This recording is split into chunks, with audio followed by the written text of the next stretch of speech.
We are missing one member that we are not sure if they are joining us today.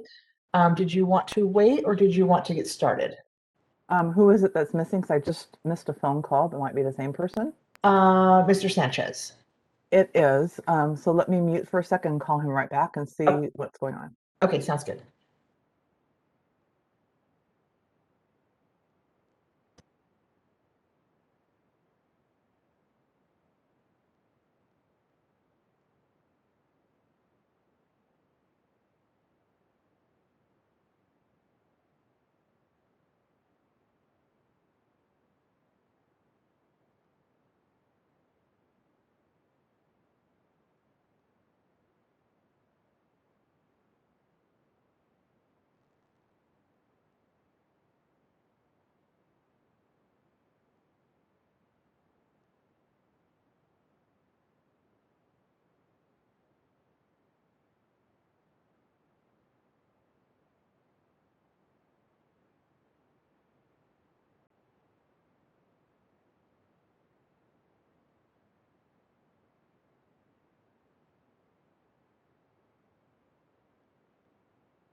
Sorry, everyone. This is, I just got off the phone with Mr. Sanchez. He's having internet problems. He may join us late or not at all. He's not quite sure. But so I think we're ready to get started. Moderator, is it okay if we get started? Yes, give me one moment to switch my screens over.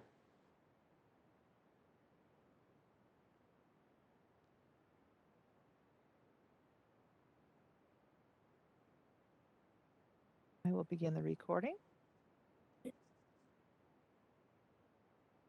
And the floor is yours. Thank you. Welcome, everyone, to the July 15th, 2021 Enforcement and Compounding Committee meeting. My name is Maria Serpa, and I'm chairperson of this committee.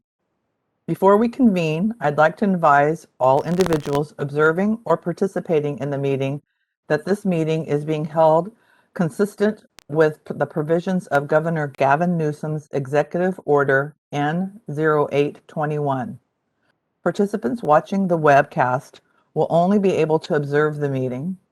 Anyone interested in participating in the meeting must join the WebEx meeting itself. Information and instructions are posted at our website. I will announce when we are accepting public comment on all the various issues, and the meeting moderator will assist us by opening the lines. I have advised the moderator to allot 2 minutes to each individual providing comments.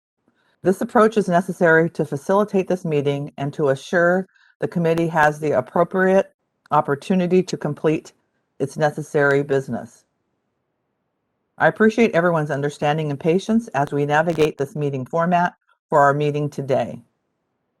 I would now like to ask the staff moderating the meeting to provide general instructions on how to participate at the appropriate times throughout the meeting. Thank you. This is the moderator. For today's public comment, we will be utilizing the WebEx question and answer feature. There are a few new changes to WebEx. We are in a new WebEx environment for this meeting, and I will be going over a couple of those changes so that you are aware of them in addition to our public comment instructions. I'll start with the public comment instructions. When the chair calls for public comment, I will open the Q&A panel, announce that it is open, and share the following slide for instructions. If you'd like to make a public comment, you will be looking for the Q&A icon on your screen, which looks like a question mark inside of a square. When you click on that, it will open a text box. In that text box, you will want to type comment and then submit that to all panelists. New in WebEx is when I call on your name for your turn to make a public comment and I click to unmute your microphone, it will now send you a request to unmute yourself. You will see a pop-up box with a button that says unmute me. When you click that button, that will then open your microphone. Once you begin speaking, that's when your time will start. Each public commenter will have 2 minutes. I will be providing a 10-second reminder.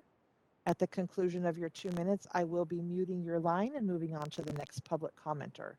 We will be taking public comments in the order that the requests are received. You may also notice that we have live closed captioning now within WebEx. Typically, the box with the closed captioning appears at the bottom of your screen. In most instances, you can move that box around your screen if you'd like to put it to a different location. You can also turn it off by locating the, go to the slide to show you what you're looking for. You can turn it off by locating this closed caption icon. If you're on a computer, it should be in your bottom left corner. Clicking on that will turn off or hide the closed captions. If you'd like to turn them back on to be able to see them, you simply click that icon again and it will put them back on your screen. There's also a feature where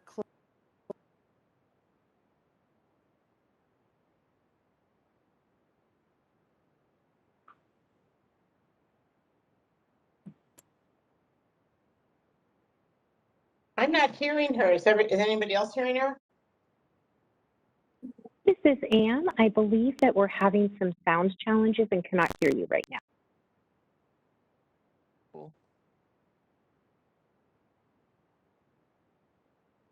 Moderator, are you there?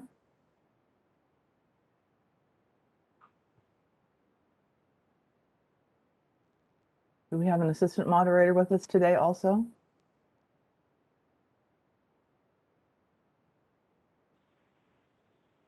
Hi, Maria. This is Anne. I do not believe that we do. If you can give me a moment to just step away and see what I can do to assist. Thank you. can you hear me now? Yes, we can hear you. Okay. Not We sure lost you about the time when you said you could move things around on your screen. Oh, are you still there? We've lost you again.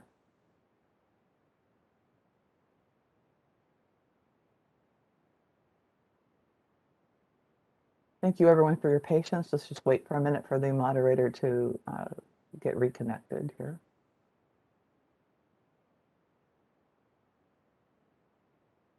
Can you hear me now? Yes, moderator, we can hear you. Okay, hopefully that fixed it. That was interesting.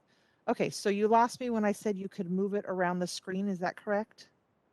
I believe so. That's the last I remember hearing you. Okay, all right, so yes, you can move the closed caption box around your screen.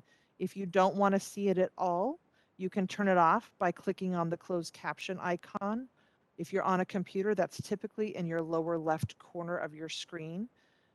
Clicking that icon will also reactivate it if you turn it off and would like to see it again. If you would like to see closed captioning in transcript format, which basically shows who is saying what, you can activate this by hovering over the little robot that you will see. He's typically in your lower left corner, and click captions and highlights. That's also how you would turn that feature off. If you do turn that feature on, where that will show up is at the bottom of your participant panel. You can also open that feature by clicking on caption and highlights. There's a button that appears at the bottom right of your screen if you're on a computer. So those are the options for closed captioning. And the only other thing I will say is that I do not know for sure if the Q&A icon looks the same on all devices as it used to. So in that event that you cannot locate it, you can raise your hand and I will find you that way. Your raise hand icon will appear next to your name. So you can always utilize that to raise your hand if you need to make a public comment but cannot locate your Q&A icon. And with that, I think I've covered everything. I will turn it back over to Chair Serpa. Thank you. I would now like to take a roll call to establish a quorum. Members, as I call your name, please remember to unmute yourself. Vice Chair Jig Patel. I don't think he's present today. Sung Oh. He is not. Ricardo Sanchez. He's the one who's having difficulty with his internet. Hopefully he'll be joining us, but right now he's not. Debbie Veal. I'm here, but are we being recorded? Because sometimes I have a little recording thing at the top. I'm not sure if that's happening or not. We are. Thank you.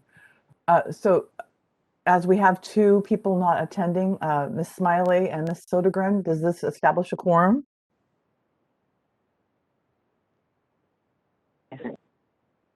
Thank you. With a quorum being established, the committee will now entertain any public comment for items not on the agenda. To facilitate this portion of the meeting, as I previously announced, the moderator will open the lines for individuals, providing them the opportunity to make public comment. You are not required to identify yourself, but may do so. As we open the lines, I would like to remind everyone that the committee cannot take action on these items brought up during public comment, except to decide whether to place them on a future agenda. I think we're ready for public comment. This is the moderator. We have opened the Q&A panel. Again, if you'd like to make a public comment, please click on that Q&A icon on your screen. Type, I would like to make a comment into the text field and submit that to all panelists.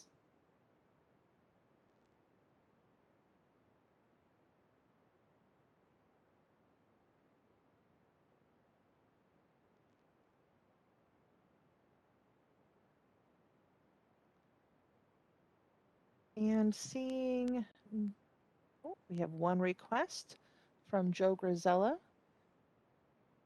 Joe, I have clicked on your microphone. You may now unmute yourself.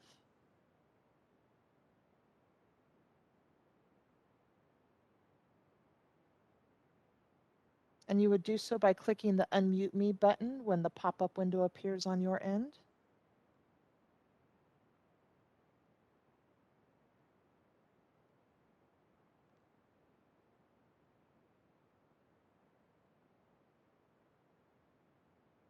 Joe, I see that you are, there you are. We can hear you now.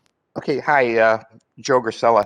At the last meeting, I believe Ann mentioned that in June, a board member was going to be placed on the board regarding compounding, someone with experience of compounding. I was just curious, how is that coming along? I don't think, well, Anne, this is public comment. Or is this time to answer a question? What, and the Smiley, or what? No, at this point, Dr. Serpa, I think what we're just asking for is items to be placed on a future agenda, not really a question and answer feature to the executive officer, but for the recruitment efforts, maybe it's something that could be covered later in the meeting, but it's not something that we generally know. It's handled outside of the executive officer. Thank you.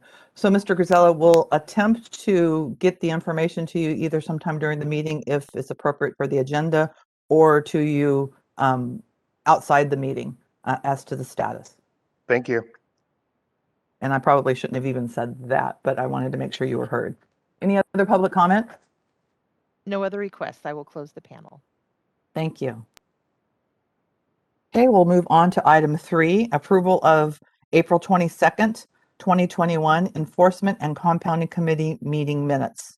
This is our first order of business today. Members, are there any comments on the meeting minutes? To accept the minutes as presented. Thanks, Debbie. Is there a second? Maria, I will second it, even though I was not at the meeting. I was observing, so I feel okay seconding. Thank you for clarifying that, Sung. So now that we have a motion and a second on the floor, any discussion or public comment? Let's open the lines. This is the moderator. We have opened the Q&A panel. If you'd like to make a comment on the motion, please click on the Q&A icon on your screen, type comment into the text box, and submit that to the panelists.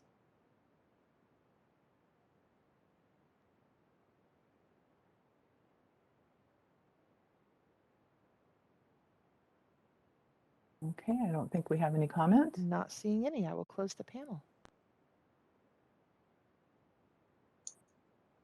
I'll now take a roll call vote. Sung Oh, Yes. Debbie Veal, Yes. and the chair votes yes. Thank you. Motion passes.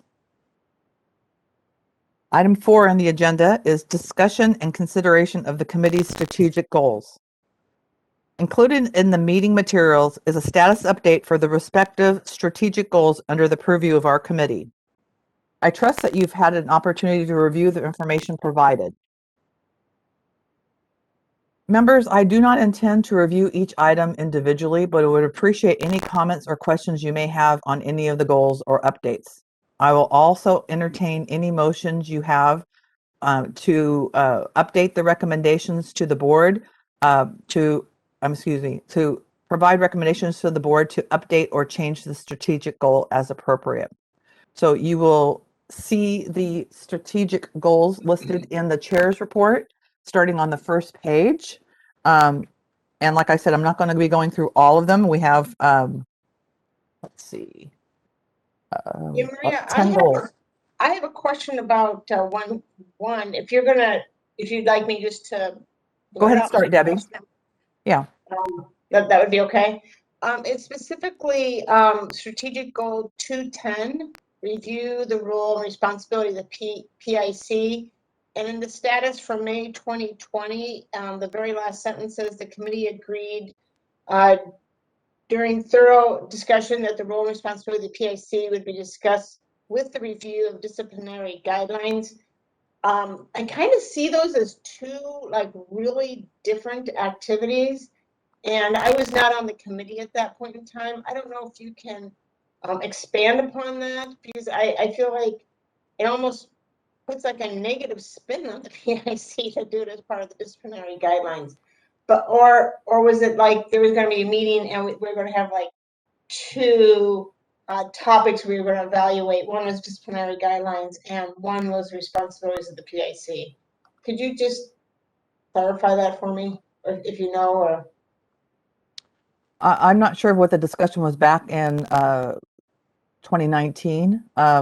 Maybe Anne or someone on staff could discuss that. But I know that since then, we haven't taken any action on this item. It kind of got linked to the disciplinary guidelines. That's another agenda item that we're going to be talking about today. Anne or someone, do you comment to Debbie's question regarding, are these really two separate issues? or like the history of why they were linked together, because it seems like they shouldn't be in my view. Hi, Debbie. This is Anne. Can you Hi, hear me? Anne. Yes, I can. Yeah, so I believe that the reason that it was linked to the disciplinary guideline was concerns about whether or not the pharmacist in charge actually is empowered with the appropriate authority to actually effectuate the changes necessary within some environments to comply with the law. And so I believe that it was linked to the disciplinary guidelines as an assessment to see if there were other changes that maybe needed to be recognized about sometimes maybe the different dynamics within different pharmacy operations and the ability of the PICs and whether or not they're truly empowered to do some of the, to enforce some of the laws or secure compliance with some of the laws as the law ultimately intended with respect to the PIC. I hope that's helpful. Okay, I mean, I guess from what you explained, I can kind of see a little bit the link, but I also feel like it's So sort of a Debbie, different I would topic. suggest maybe we look at rewording the goal on 210, because that is extremely broad and not specific as to what it appears to be the discussion was in 2019. Because it's not like looking at that just standing on its own, the goal itself does not stand on its own as to what it meant. Because that's such a broad statement. So maybe suggesting some wording to change that.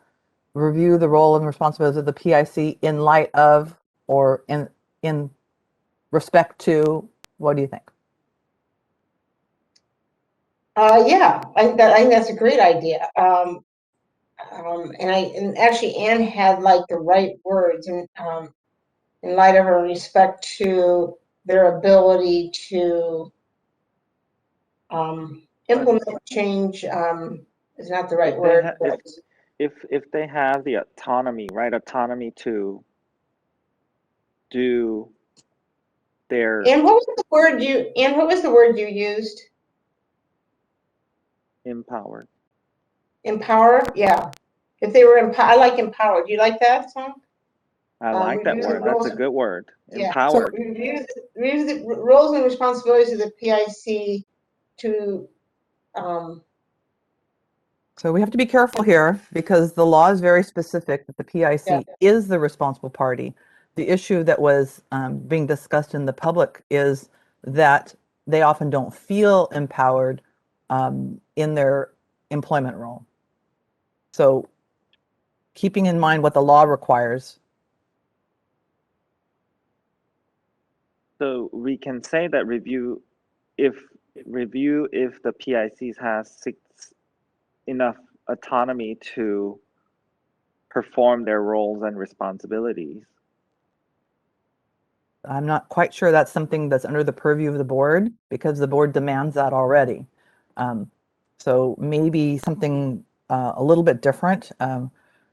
Let's see, I'm just going to try to say something off the top of my head. Review the role and responsibilities of the PIC to assure, or not to assure, to something, some verb in there, appropriate authority and responsibility. we can't use responsibility twice. Okay, How about so it let's to see. evaluate the decision making authorized to the PIC? How about to evaluate the authority? Or Anne, or I heard that was you, Anne. Well, I like what you said, decision making, evaluate. Oh, you're saying the decision making authority. Well, are we going to be evaluating? What is the actual action item that we're going to be doing? Is it Well, to based on what Ann promote? said, it sounded or- like we were evaluating if the PIC, because like you said, it sounded like people have expressed that the PIC in some environments really don't have the authority to effectively implement the role and responsibility of the PIC as is stated in our in our regs. It would have been nice actually if this Senate bill maybe would have passed, so we could have gotten this information.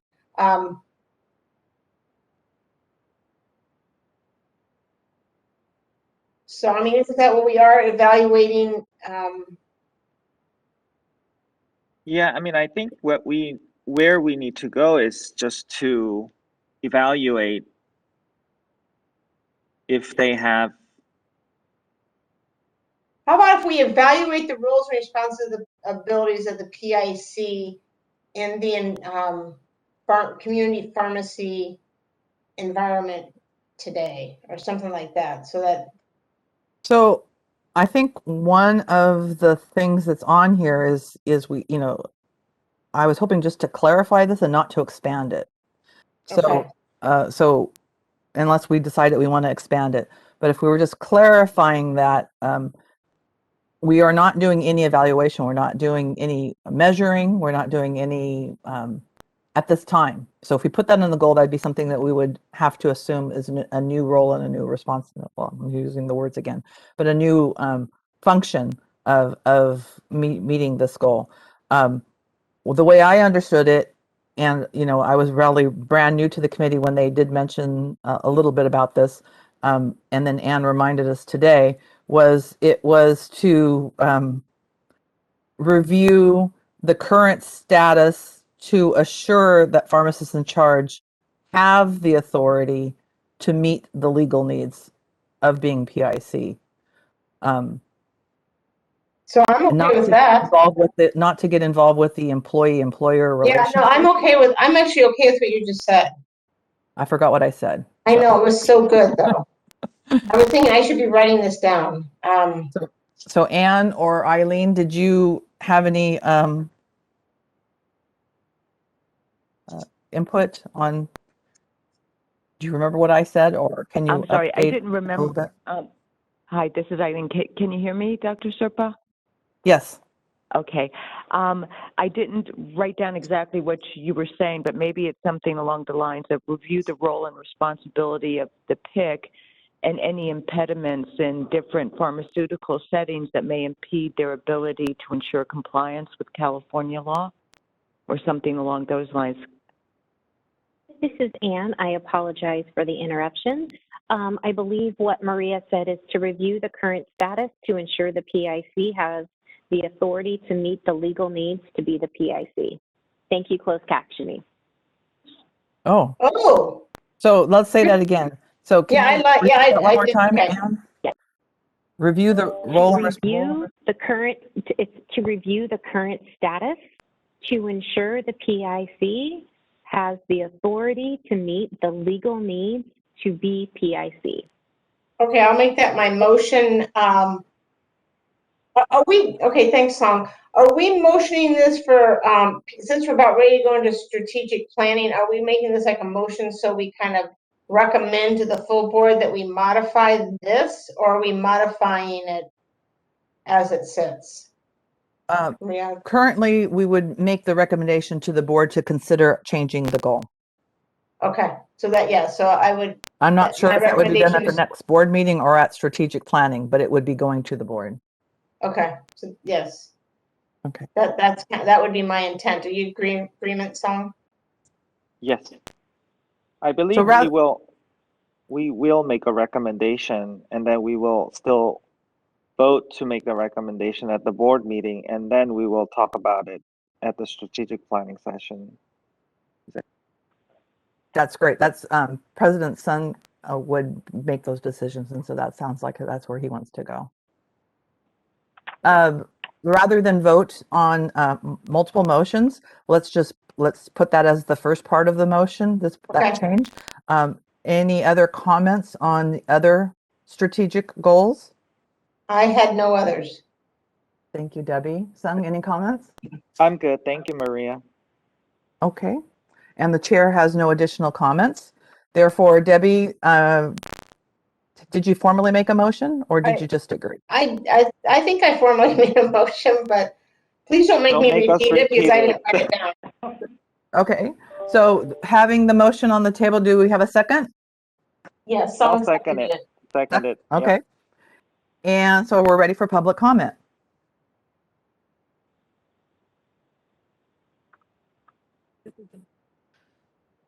We've opened the Q&A panel. If you'd like to make a comment on this item, please click on the Q&A icon on your screen, type comment into the text field, and submit that to all panelists. Our first comment comes from Mark Johnston. Mark, you can now unmute your microphone.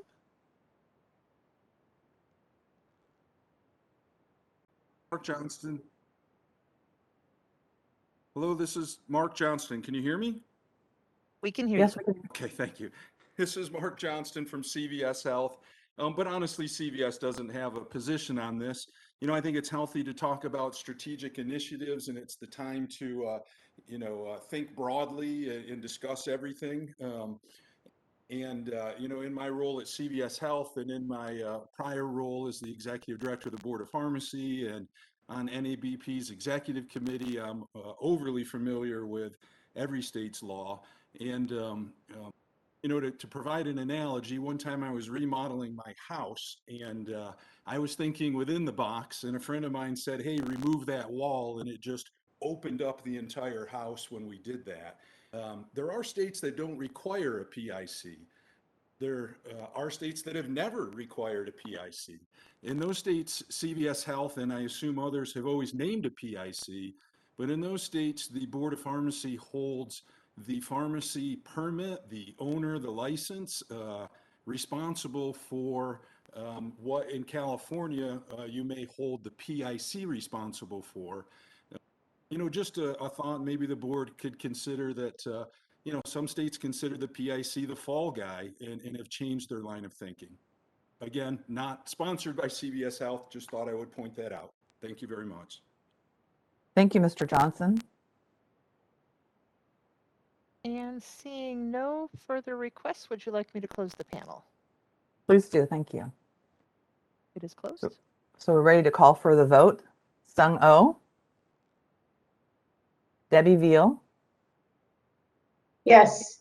and the chair votes yes. Motion passes. Thank you. Next item on the agenda is item number 5, presentation and discussion of the board's inspection program. Members, on an annual basis, this committee receives a presentation on the board's inspection program. Ann Sodergren will be providing us this information. The slides are included in the meeting materials. And go ahead, Ann.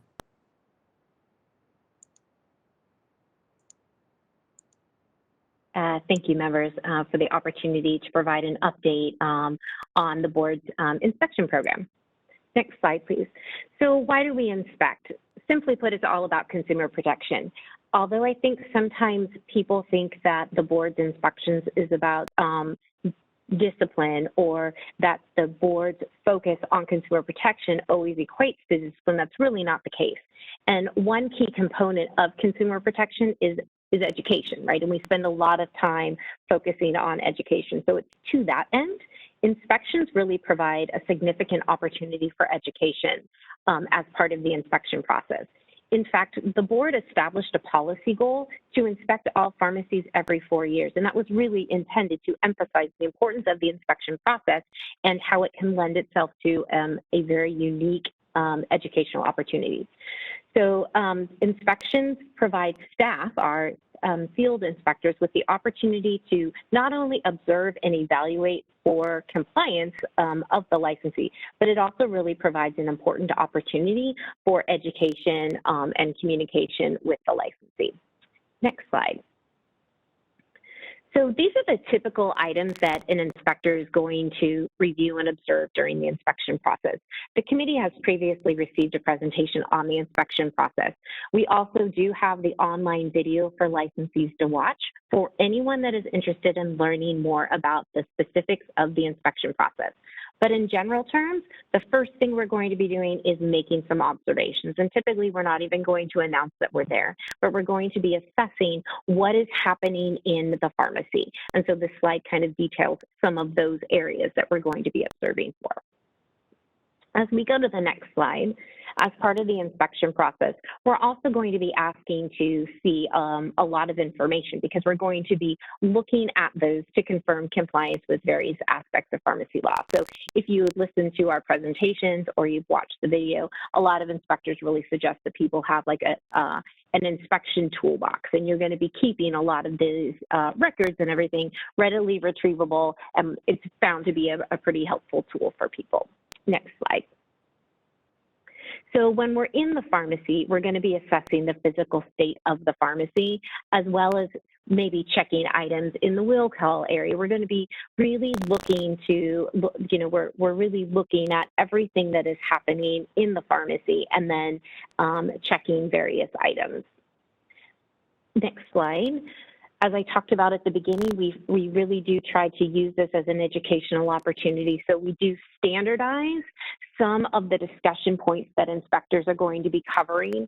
And then in addition to those standard items, also the inspectors will be responding to maybe things that they see in this specific environment. So we have current educational topics cover a lot of different things, but they're going to cover the script, where it is, we're talking a lot about COVID right now, both the waivers as well as, different guidances that have been issued, the waivers that are in place. We may be focusing on different regulations. So right now we're talking about warning labels, the requirements to display the safe storage product notices, the written notices of consultation.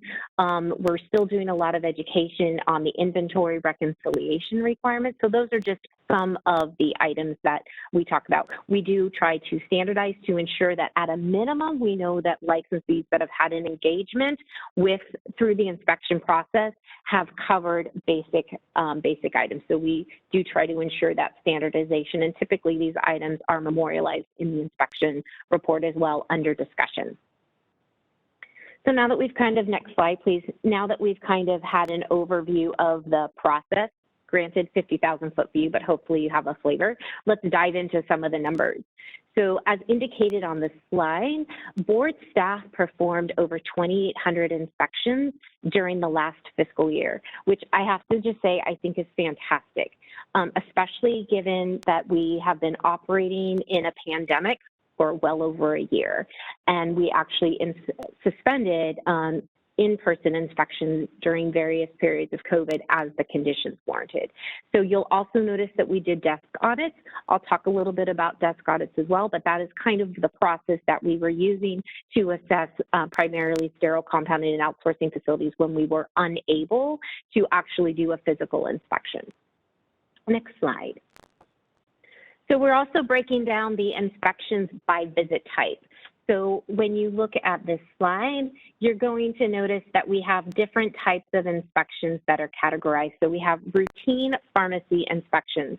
And when we talk about a routine with respect to this line item, of which we did over 1,100 of them during the fiscal year, that is when we are going out and there is no other triggering event. So those are what I'm going to refer to as a true routine. There are other times when we are going to do a routine where we're assessing for overall operations, but we may be there for another triggering event. So for an example, we may be there in response to a complaint inspection, right? So there's a complaint investigation. There's been a triggering event that is sending us to that location, but then when we're there, we're going to assess the overall operations. And so we include that we recognize that as a routine, but it is separated out because really what we're trying to do through this presentation is really talk about where we are with routine inspections where there is no other triggering event and really looking at those outcomes. So this slide talks about the inspections by type where a routine was performed, but sometimes there was another triggering event. So in addition to the 1,174 routine inspections that we conducted at a pharmacy, we did 343 complaint inspections that included a routine assessment and evaluation. So I'm hopeful that that makes sense.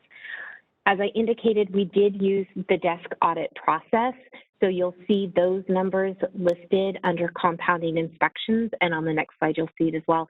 And really what we used the desk audit process for was to ensure that we had some level of comfort with the sterile compounding when we were unable to do a on-site physical observation. So a lot of them were done out of state because we have been unable to travel outside of California during the pandemic, but also during periods of time of when, COVID cases and conditions were such. We did use the desk audit process as well for in-state sterile compounding facilities.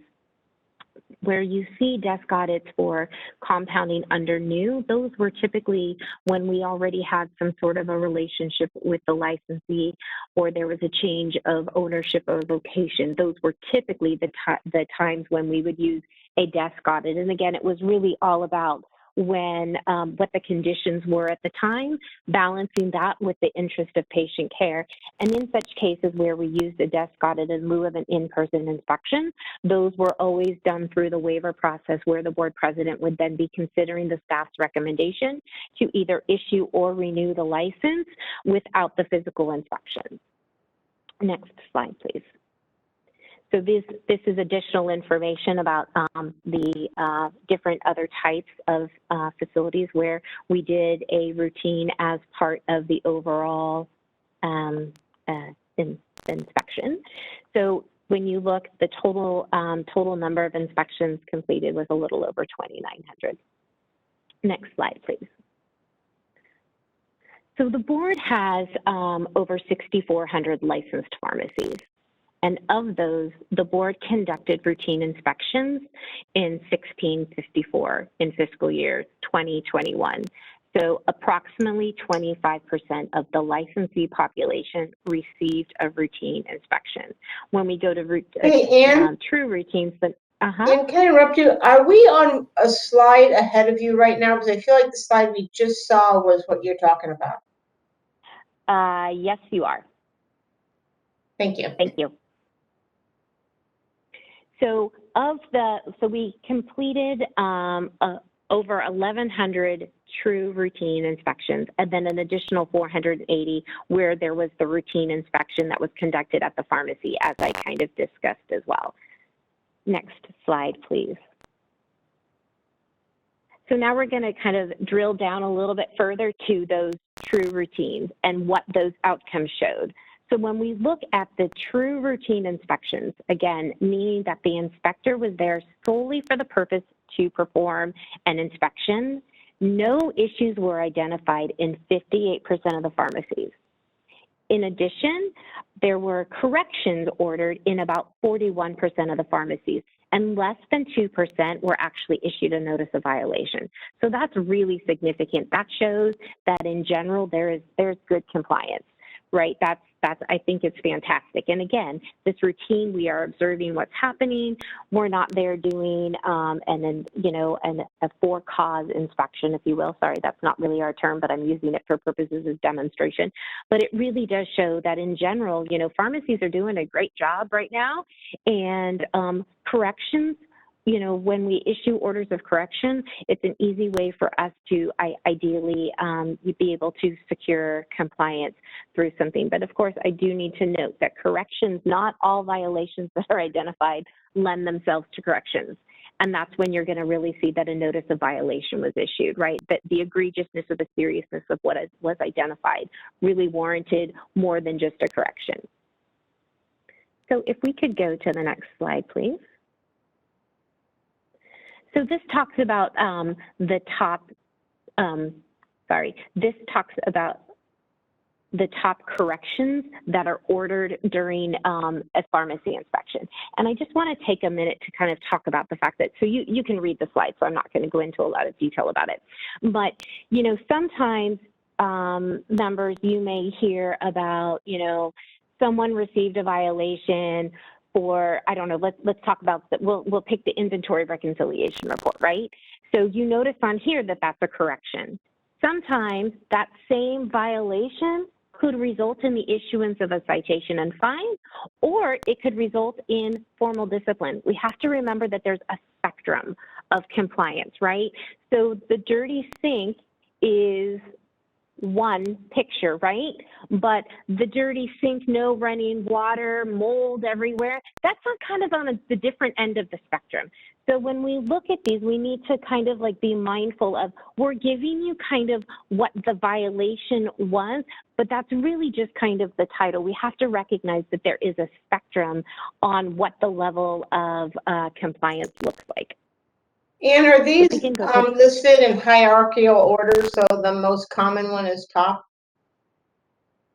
Debbie, we have a slide later on. I'm not quite sure. Sorry. Okay. Yeah. So let's talk about then the top violation notices, right? So these are ones that, again, they're the top things that we find in the field where a notice of violation is. And again, we have to kind of be mindful of that spectrum of where it falls on the egregiousness and the potential for patient harm. Next slide. So we always, the board has been very focused on failure to provide patient consultation violations. So we also, on an annual basis, kind of talk a little bit about those kinds of violations. So in 44 of the routine inspections that we conducted, again, these are the routine inspections, no triggering event, we identified issues. 44 times we identified issues with patient consultation. So in 7 of those 44 inspections, the inspector observed that consultation was not provided to the patient, right? That is one on that spectrum, that is one thing that happened. In the other, in 37 of them, the inspector observed that the site was not providing the written notice of consultation on delivered medication. So again, it all falls under the category of the duty to consult regulations, but on that spectrum, it's a little bit different. If we could go to the next slide, please. So as I stated at the beginning, right, the board has a stated policy goal I'm sorry, to Ann, to inspect all interrupt. The slide, is it clear to everyone or is it just me? Yeah, it's not fair. gibberish. It is in the meeting materials. If that's helpful, I apologize for that. This is one of my favorite slides, so that's another reason why I bring it up.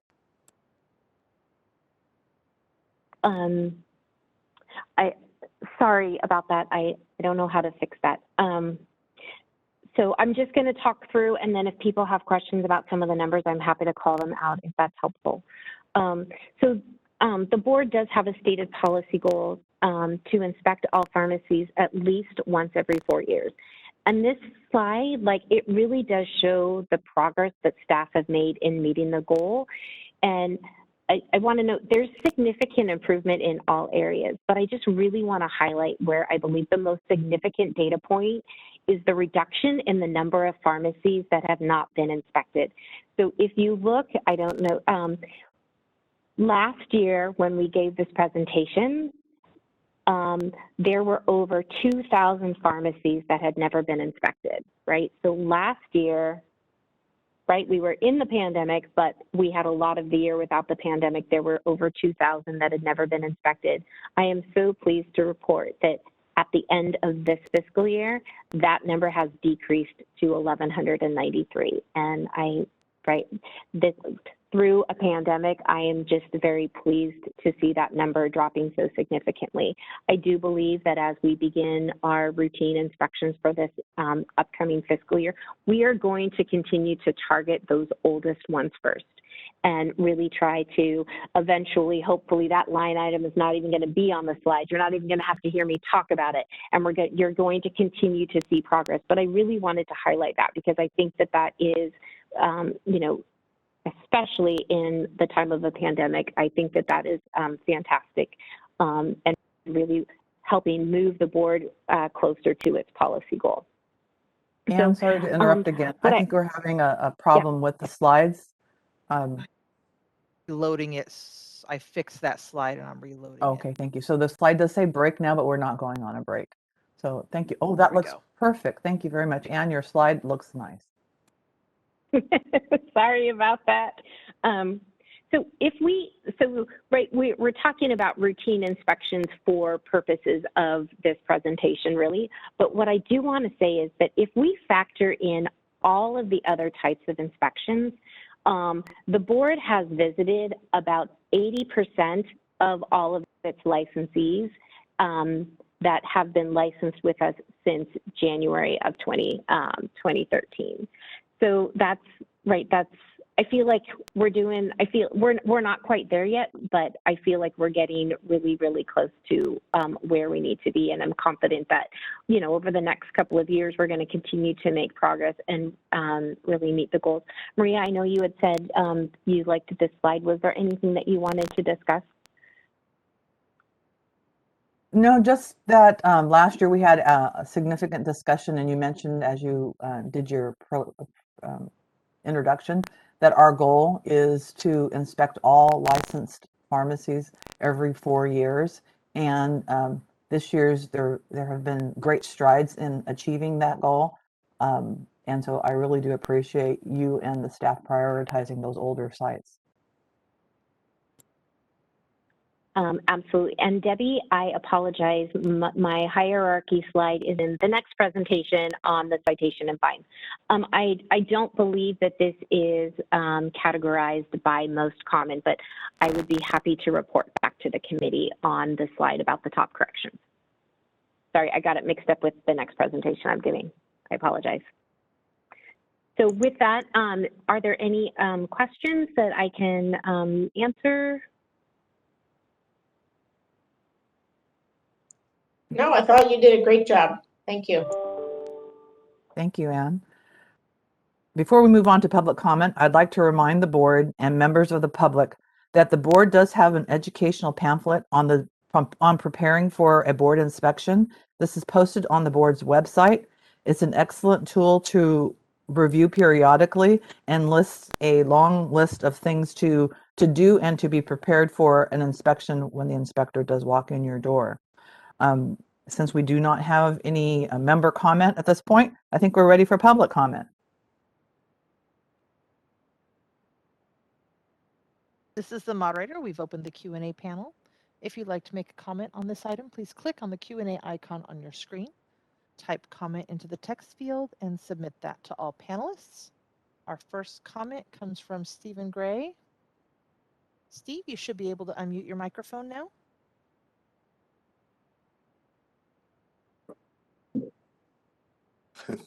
I would also like to commend the board, especially during this pandemic year and especially with all the associated challenges, both with the board and with the pharmacies. I know that some pharmacies couldn't be inspected because they were actually closed for short periods of time during the pandemic for lack of staffing.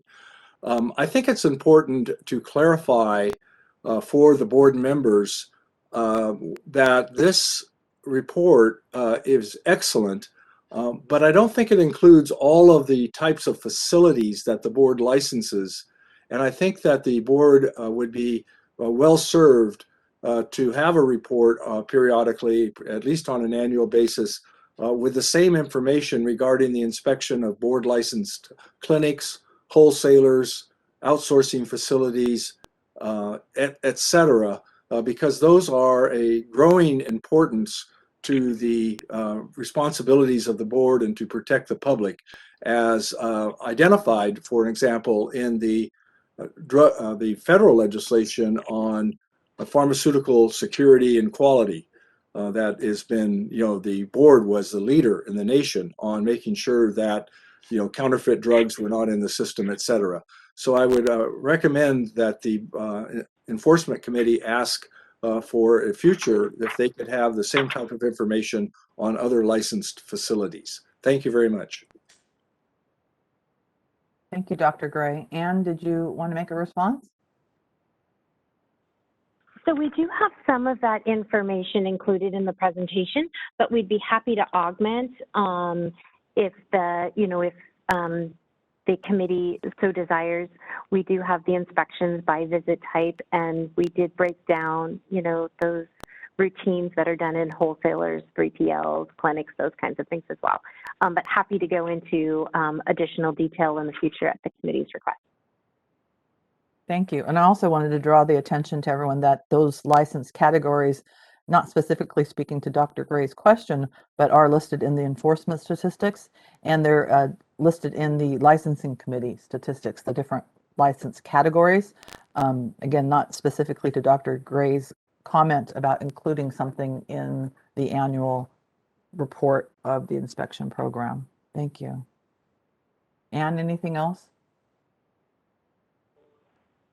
No, thank you for your time. Thank you. Let's see, any other public comment? Yes, we have one more. Susanna Sue, I've sent the request to unmute your microphone. You may now unmute.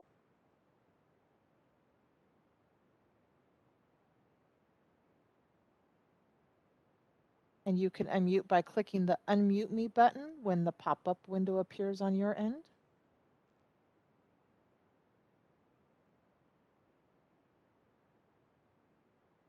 Susanna, I see that you are unmuted. I'm not hearing you though.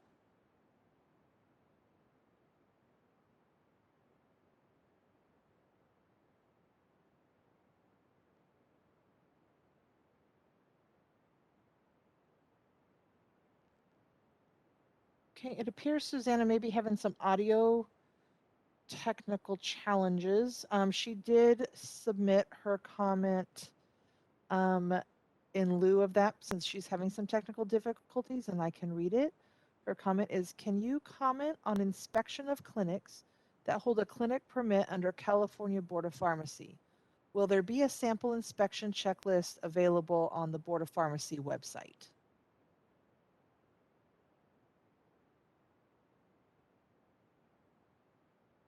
I'm wanting to not specifically answer the question. Maybe Anne or Eileen can answer specifically on the inspection of clinics, because that's a very interesting concept that we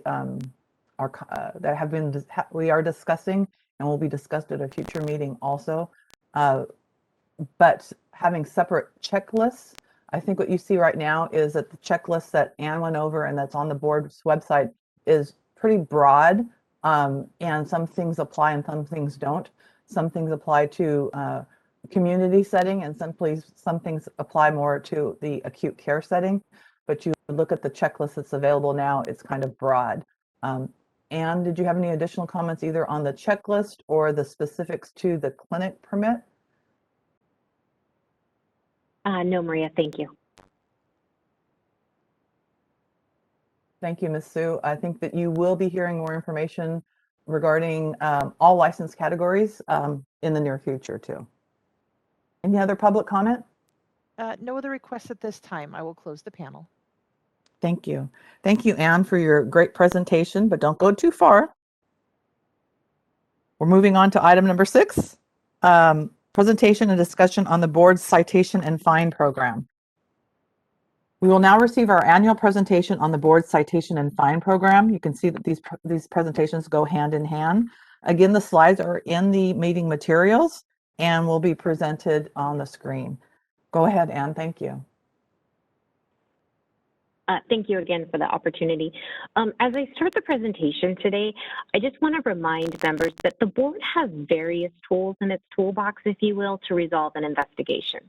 And so depending on the nature and severity of the violation, the outcomes can range, right? So it can range from education to the licensee issuance of a letter of admonishment or the issuance of a citation, all of which are non-disciplinary outcomes.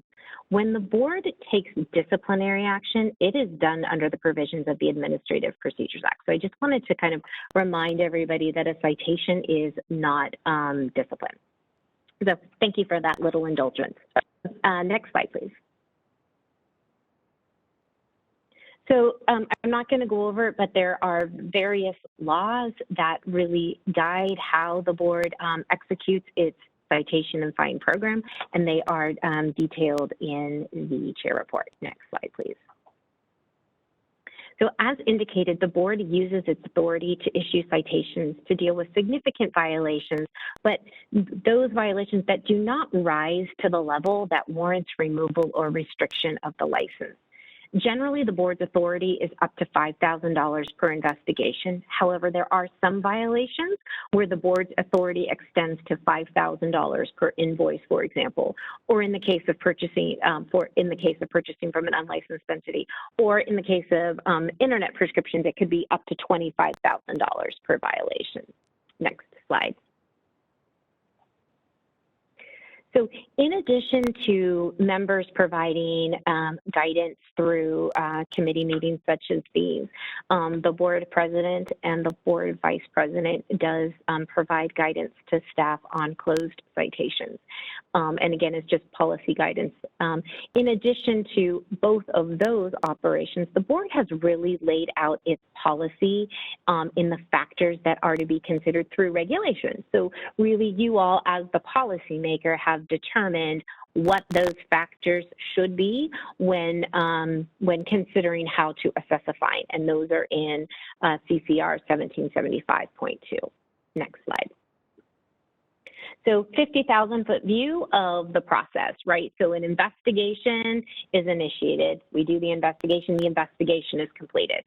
So based on the violations that are substantiated through the investigation process, right? What does the evidence lead us to?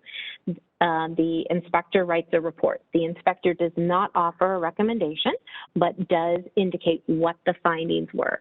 That investigation is then sent to a supervisor, and the supervisor then reviews everything, and it's at that point that there is a recommendation made on how the case should be resolved.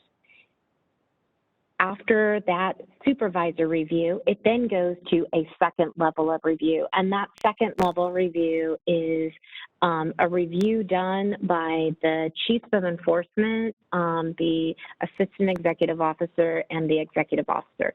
And we're really looking at it again to see what is the case about, and then is it appropriate for the issuance of a citation, letter of admonishment, or does it actually warrant formal discipline?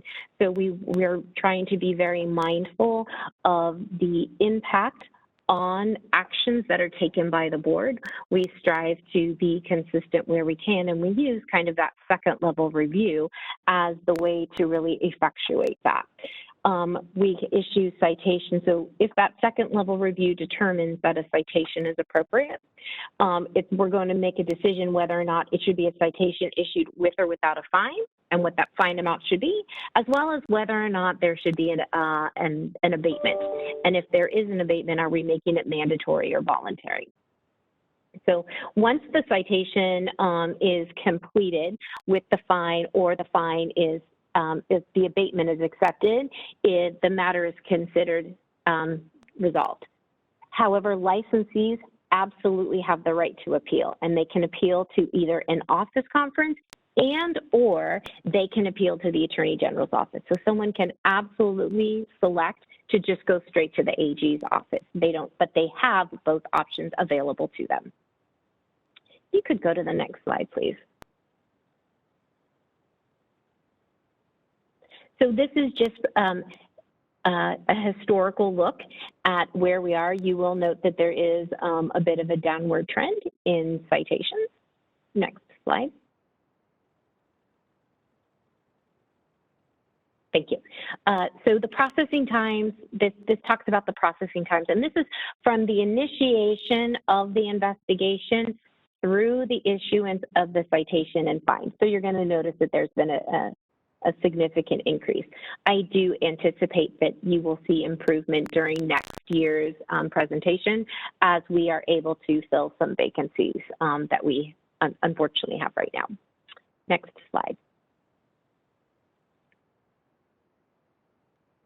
So I talked about under the law, the board may issue a citation with an order of abatement. In 2018, during a board meeting, the board really gave some pretty strong policy guidance saying, really, we have not been using the order of abatement tool as we should be. And so there's really been a lot of emphasis placed on using the order of abatement where it appears to be appropriate. So some of the different types of abatements, we may require them to take additional CE or training. We may ask them to provide specific kinds of documentation that indicate that maybe something's been cured. Or we may ask them to provide a detailed plan of how they're going to comply with the law. And again, we have to be mindful that this is, again, all on a spectrum, right? What may be appropriate for one investigation and set of facts may not necessarily be appropriate for another. So I don't mean to keep hammering that point, but when we talk about consistency, we absolutely strive to be consistent, but we also need to recognize that every fact pattern is different, and there are going to be fluctuations because of that. The last thing on this slide, sorry, I went down a path there. So the last thing I'll say on this is that orders of abatement, we don't always mandate an order of abatement. Sometimes we'll say, if you do the order of abatement, we're going to reduce your fine. So we do use the tool in different fashions. Next slide, please. So in general, when determining the type of abatement that we're going to be ordering, if it's education, we're going to be looking at the underlying issue. So as an example, if the underlying violation that resulted in the citation was related to pharmacy security issues, we may require or encourage someone to attend our prescription drug abuse training. and use the education that we provide there as the way to kind of, you know, ensure that the additional education has happened. If it's a medication error, we may require remedial education in medication error reduction strategy. So those are some of the kinds of examples of how we look at the underlying violations and then determine what types of abatement order would be most appropriate. Next slide. So we also, in addition to education or training, we're going to look at other types of abatements that we may be looking at. It might be that we want an updated self-assessment, right? Did the licensee take the time to actually go back through and really do the meaningful self-assessment? So sometimes we believe that that is probably the best to ensure consumer protection. We may be asking for updated policies and procedures to ensure that they have taken the necessary steps to prevent the violation from happening in the future. Sometimes we're going to say you need to go back and give training to all of your staff and provide us with proof that the training occurred. So those are the kinds of things that are not necessarily in education or training, but examples of other types of abatements that we may order. Next slide. So this slide, I think, really does a really good job of highlighting how we have really incorporated in orders of abatement into the citation and fine process. Next slide.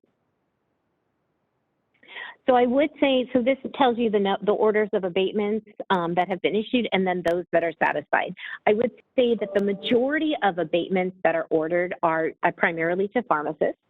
And I do need to say that the numbers of abatements satisfied and those issued, there's not necessarily a direct correlation, because as I talked about, a citation could be issued in one fiscal year, but the actual compliance order for the abatement would fall into a different reporting period. But additionally, sometimes, like I said, we do make the order of abatement voluntary at times, and there are some that elect just to pay the fine or the full fine in lieu of, you know, otherwise meeting the provisions of the abatement, which is allowed.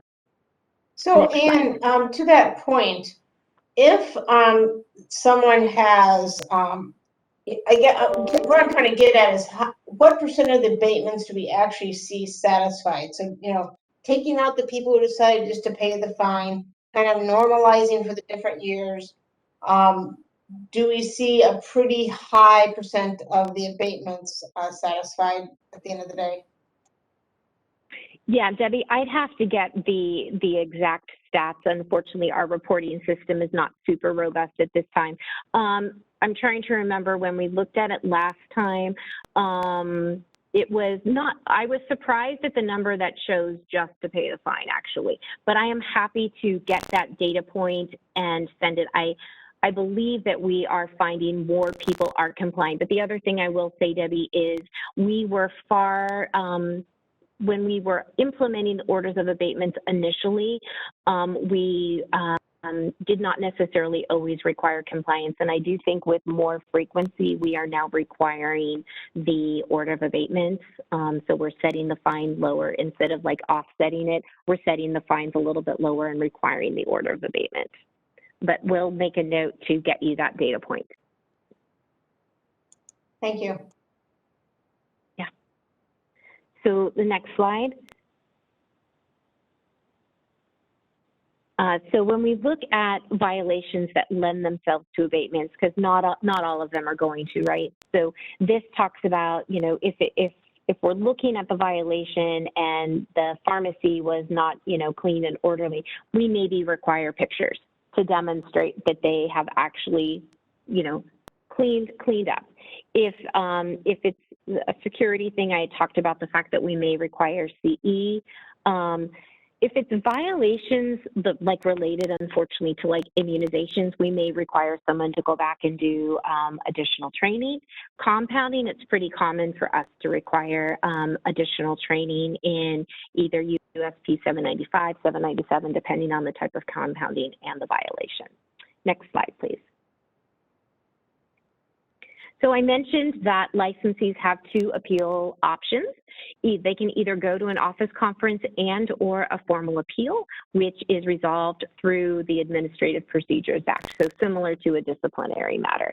It's resolved through a hearing process with an administrative law judge. Licensees can pick one or both. Typically, if a licensee picks both, we are going to do the office conference first to see if that results in any changes. And I would say that the office conference process, licensees are really given the opportunity to provide additional evidence, additional mitigation, and really, provide additional information that may change the outcome of the citation. Next slide, please. And so this really actually kind of gives an overview of the number of citations that were completed and then those that, requested appeals to office conference or to the AG's office. Next slide. So this slide here to me really shows the importance and value of the appeal process and how it really is an opportunity for people to provide additional information to the board. Because if you look at it, of those where there was an office conference, it really does show that a significant number are modified, right? Licensees maybe bring in additional information that was not available during the investigation process, provide other things, and it really does show that there are outcomes that demonstrate that citations are with good frequency modified. I just want to highlight that the numbers with respect to those requested and the outcomes are not going to be the same, and that's because office conferences are requested, but then there's scheduling and other things that occur, and those may not be happening within the same fiscal year. So the office conference really does provide the licensee with an opportunity to provide additional information, present mitigation, all of which can lead to either modifications, reductions, or dismissal of the citation. Next slide.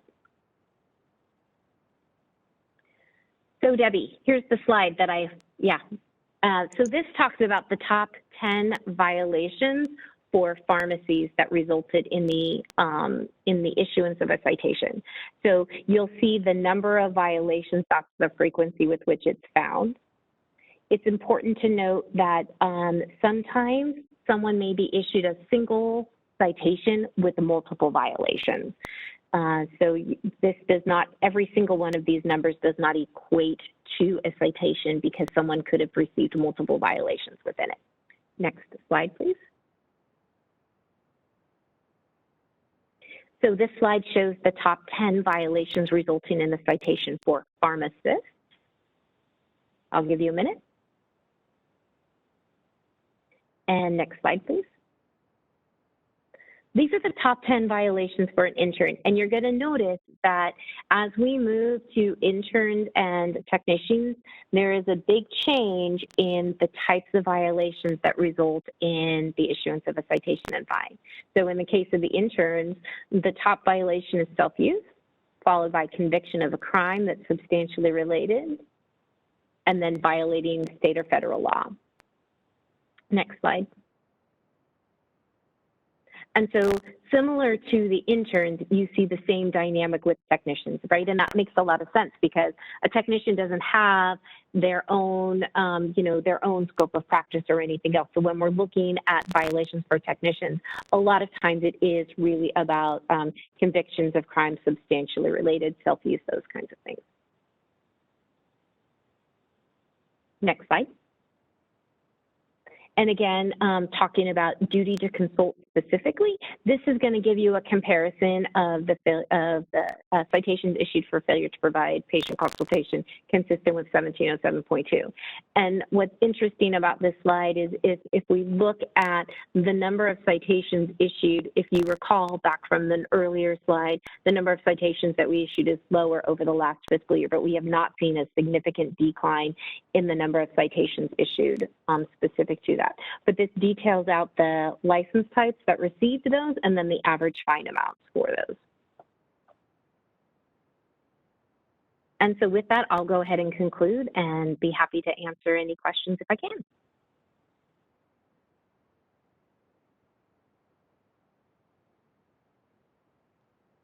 Board members, any questions? No, good presentation, Anne, thanks. No questions, Maria. If I may request a bathroom break. Sure. We'll do public, after public comment, is that okay?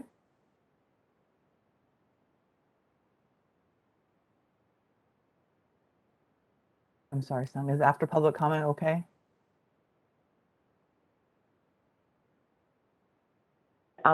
After public comment would be preferable, and President O is fine with that. Okay, thank you. Moderator, let's open up for public comment. This is the moderator. We've opened the Q&A panel. If anyone would like to submit a public comment regarding this item, please click on the Q&A icon on your screen, type comment into the text box, and submit that to all panelists.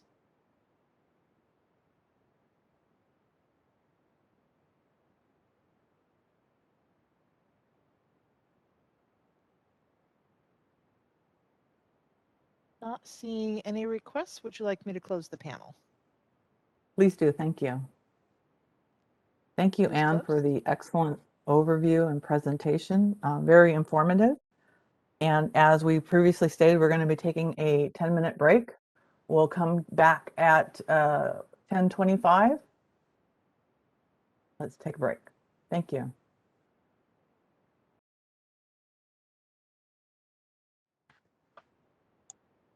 Moving on to item on the agenda number 7, discussion and consideration of pre-filing settlement conference. Members, as you may recall, during our last committee meeting, we considered an alternative case resolution proposal that could be implemented to reduce the time and cost associated with resolving a disciplinary matter. At that time, the committee expressed support of establishing what we call pre-accusation and settlement conference. You may recall that this is a similar model that is currently used by the California Board of Accountancy. Since our last meeting, staff and representatives of the Office of the Attorney General have worked to further develop the general implementation plan, as well as a flow chart that demonstrates what the process could look like. A flow chart is included in the meeting materials. There's actually 2 flow charts, and should be displayed on the next slide. So this is the first part, which is the pre-filing case. The other flow chart that's in the meeting materials is the entire disciplinary case process. So you can see that that's just a part of the general one. But thank you, moderator. We can go back to the first one just to show this is the detail of what we'll be discussing today, which is the pre-accusation and settlement conference. As proposed, this model would be used initially through cases assigned to the board's 2 assigned liaisons to the Deputy Attorney General's office. Excuse me, to the Deputy Attorney Generals themselves, not to their office. These DAGs would work with the board staff to identify cases appropriate for this model. Members, I'd appreciate your comments on the proposed model, as we have discussed in the past meeting, and now you can actually visualize on a flow chart. I believe this model is appropriately developed from our discussions, and would entertain a motion for acceptance to move this onto the board for further discussion, but would want to hear your thoughts now. So Sung and Debbie, whoever wants to chime in first. Maria, I just wanted to confirm. So my understanding is that this pre-filing conference, can it kind of serve as a settlement hearing as well, settlement negotiation, or before it goes to DAG? Is that how it's going to go? So since this is a very detailed legal process, I'm going to let either Eileen or Anne respond. I think maybe both of them have been in discussion with the DAG. I think what this pre-filing conference with the DAG's office would be an opportunity first to argue with the DAG, maybe that the evidence is inappropriate or something, but I think it could be the starting point for some type of settlement discussions just to see whether or not, there'd be avenues. However, they can't approve any settlement until an accusation is filed. So I think what this pre-filing conference would be very fluid and the DAGs can start to, you know, either evaluate if they have additional evidence, if there's weaknesses in the case, or probably set some type of, you know, idea whether or not settlement negotiations might be fruitful. But none of that you would not be able to get a final disposition at this conference without an accusation filed. Yeah, and I know you probably have a few comments too. My understanding is that it is really so before an accusation is filed and before any settlement discussion can occur. So if you look at the following flow chart, that might be a little bit easier to see. And Anne, go ahead and add your comments. Moderator, can you change I'm sorry, Anne. Moderator, can you change the slide to the next one to really show that they are two separate and distinct events? Thank you, Anne. Right. So in the pre-accusation conference model, the investigation is done. It goes through those layers of approval, and we determine that the violations are egregious enough that it warrants formal discipline. We refer it over to the Attorney General's office. The Attorney General, of course, the AGs, the DAGs assigned, do their own assessment, right? Before, even in any case, they're going to do their own assessment and confirm that what we allege through the investigation, that there's evidence to support those kinds of things, right? And so then what they will be doing under this model is they will be drafting the pleadings, but then before it's filed, the respondent is going to have the opportunity, and it's not something that they have to do, and not all cases will we be using this tool. But there will be an opportunity for the respondent and the attorney, the assigned attorney, to discuss the matter and give respondent the opportunity to provide additional information if they have it for consideration. That may then result in amendments to the draft pleading before it is served. I mean, it's possible that it could result in no longer filing a pleading. I don't know. Once that is done, it's my understanding that there could also be an opportunity to maybe see what a settlement could look like. But again, the actual settlement itself could not be finalized until after the pleading is in place and filed. I hope that was helpful. Sung, does that answer your question? Absolutely, yes. Well, I guess Sung, thank you for your question, because I guess I was envisioning that maybe this pre-filing conference would happen before it even got to the Attorney General's office. And I guess I was thinking that yep. I think it is. I don't mean to cut you off there, but I think that it is before the something is served. What is it? Where is it up there? Well, I'm just showing it shows the very first thing is Attorney General receives the case, prepares the draft pleading, and then refers to brief conference. And then if they say yes, then the AG to schedule the conference. And it sounds like the pre-filing conference then is with the AG. And then depending on what happens there, it's either a yes or a no, and either, you know, they actually serve the pleading or it ends up being settled. But so, I mean, it seems like it's all happening through the AG's office, and I don't know why, but I was picturing this all happen before it got to the AG's office. So Anne, maybe you can respond to that, because I think there may be semantics.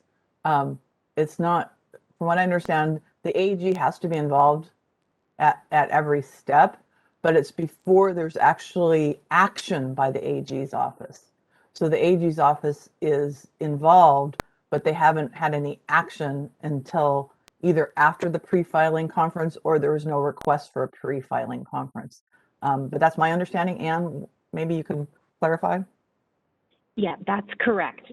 So the matter is always referred to the AG's office. The AG is doing their work and then developing the draft pleading. However, the pleading, under the current process, the draft pleading is done and then it is served on the respondent. Under this pre-filing model, there'll be a draft, but respondents will then be provided one additional opportunity to provide information, right? So in the investigative process, right, let's be clear, that's an iterative process, right? We're asking for records, we're asking for information from the licensees, that's all part of the investigative process. So at the staff level, we've already done that, right? We've issued notices, we've requested records, we have all of that. We're giving the respondent through this process another opportunity to provide information with the Attorney General's office.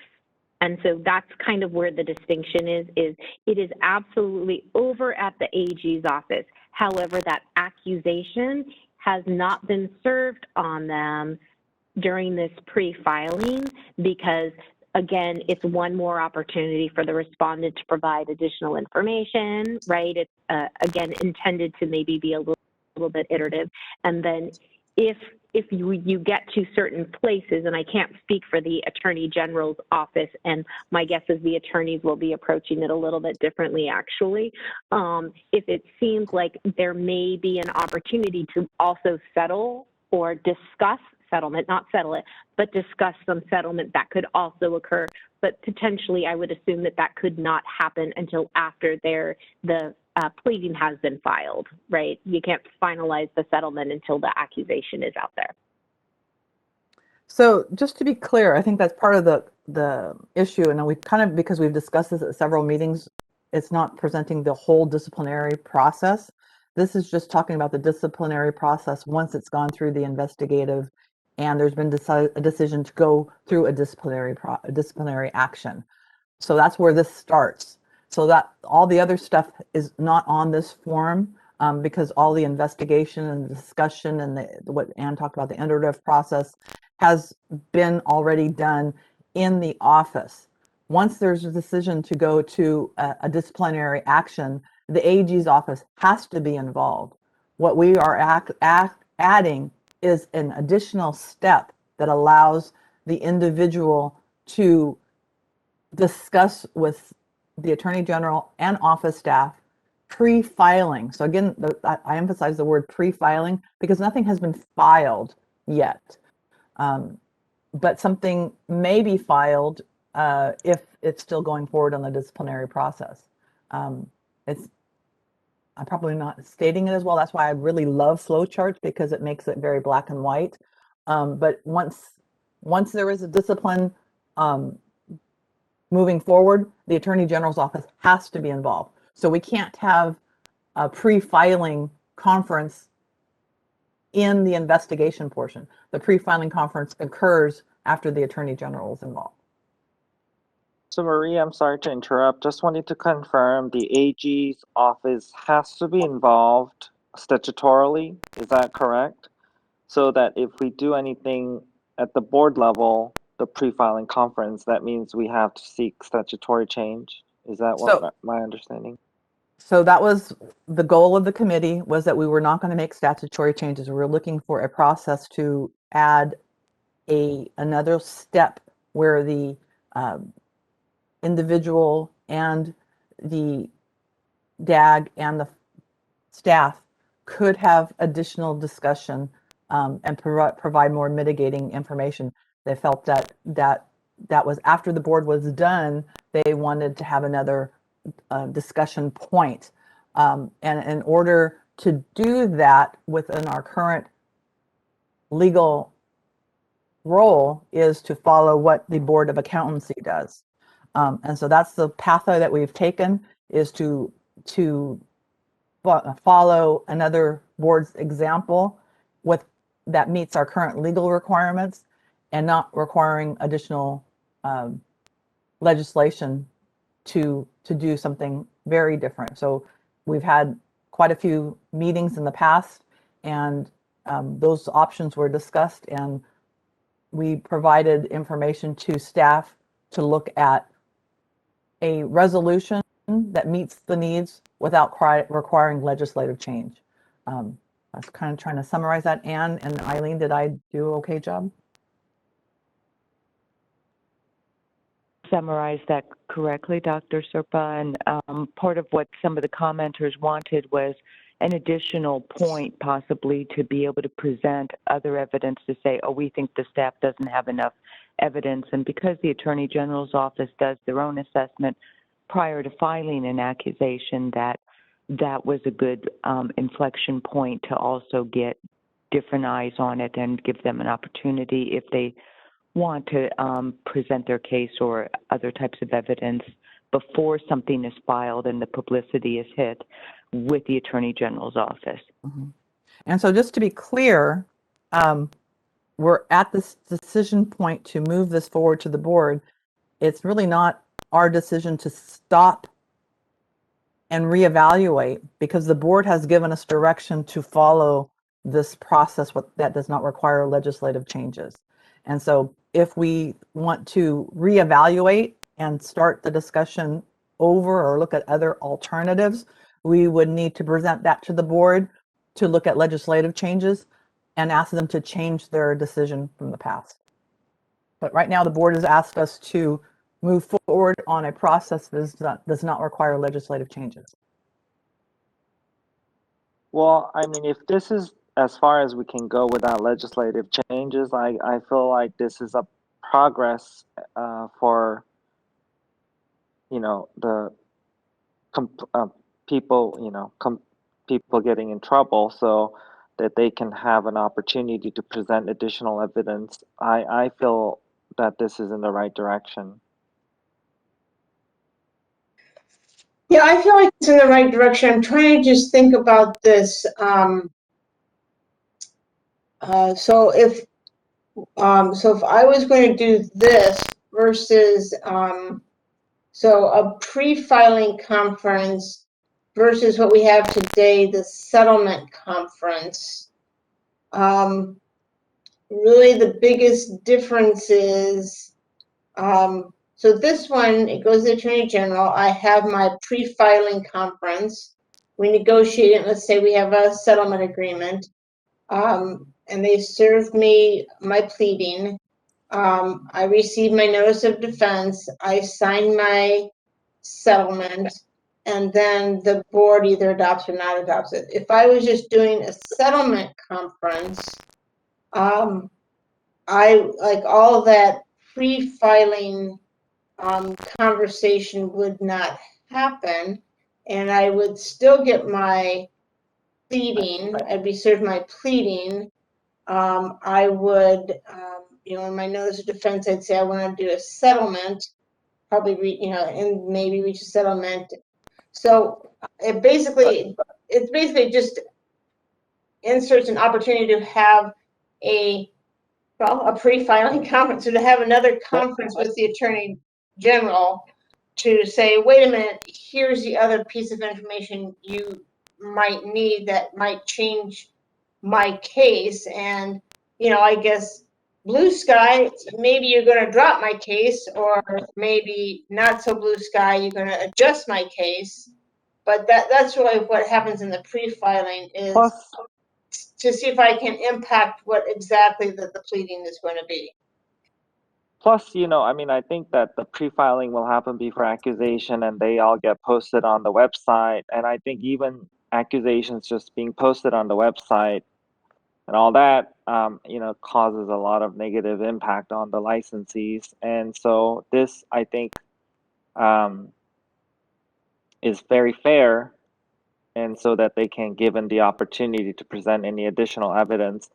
And of course, I think we have ability to, you know, if it's an egregious enough case, I think we can decide that it needs to be taken in action and not given this option, is my understanding. So if yeah, the but public so protection, what's posted on the website is once it's adopted. no, but Debbie, when the DAG files accusation, they get posted though.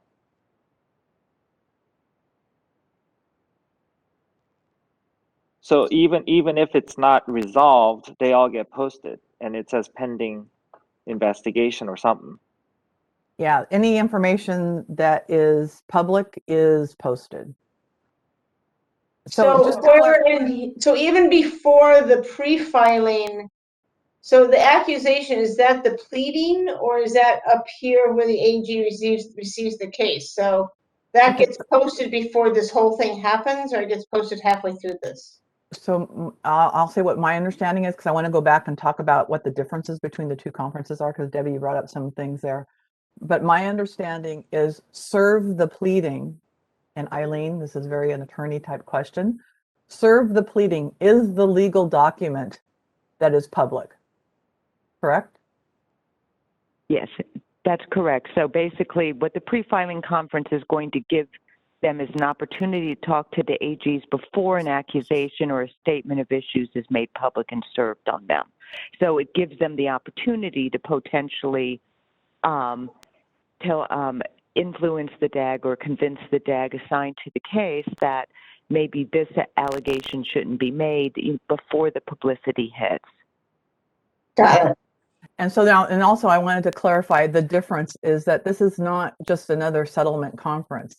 So the comments that we have from the public is once they get to a settlement negotiation, there is no discussion on the pleading because the pleading is done. So the accusations are documented. There's no offering mitigating evidence or to say that that's not true or, you know, those kinds of things.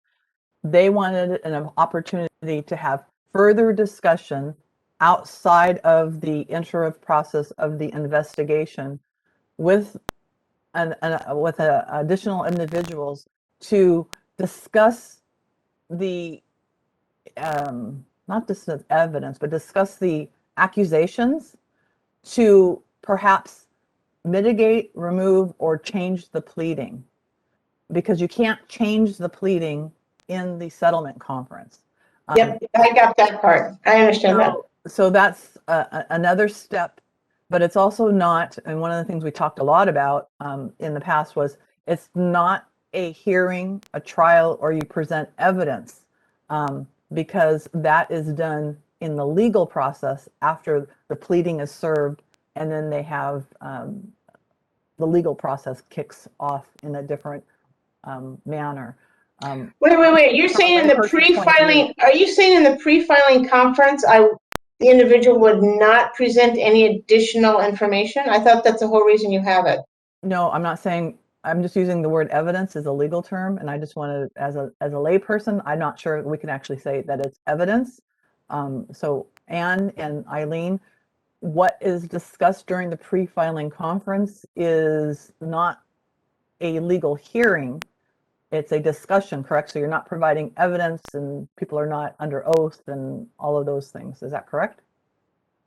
That is correct, Dr. Serpa, but they can try and, argue with the Deputy Attorney General saying, oh, look, we don't think there is enough evidence for this violation, but it's not an evidentiary hearing under the Administrative Procedure Act. It's a discussion and a conference.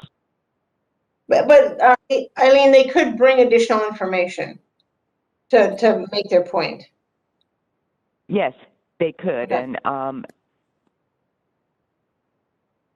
but I guess to Maria's point, whatever they bring, the AG couldn't use as evidence in the future.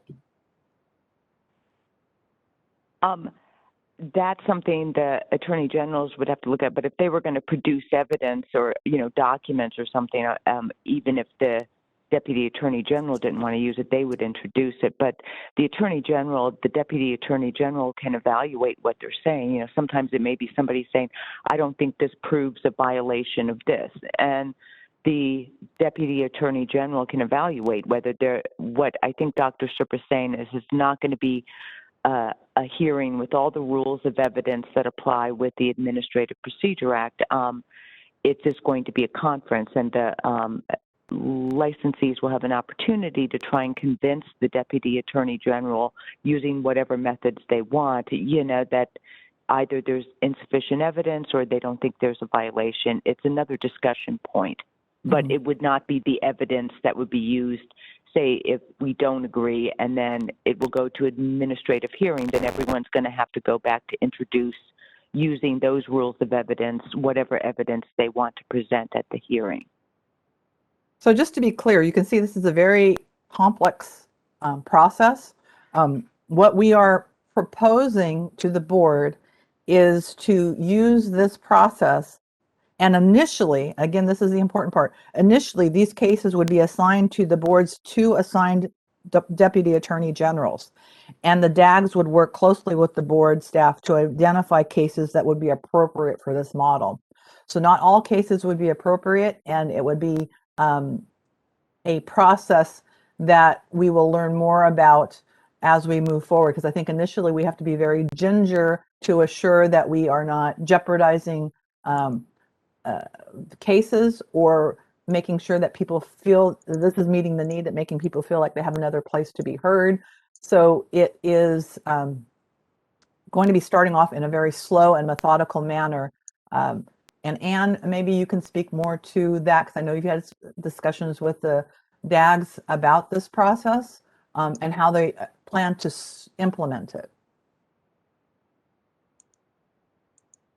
Maria, will probably depend on the facts of a specific case. And there will be some cases that are not going to lend themselves to the process. Examples of eminent public harm, that's not going to be the kind of case that's going to lend itself. Most likely anything in category 4, the most serious violations. I do not believe it lends itself to this kind of process.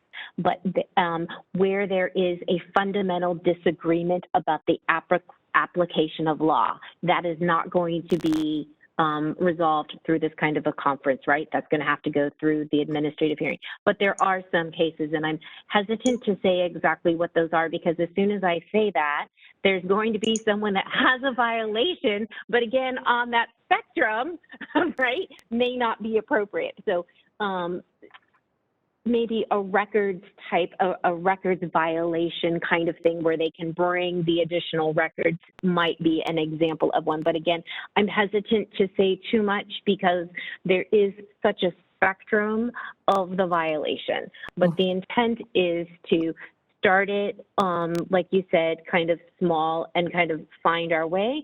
And as we're finding our way, we may identify certain kinds of cases that it really does lend itself better to.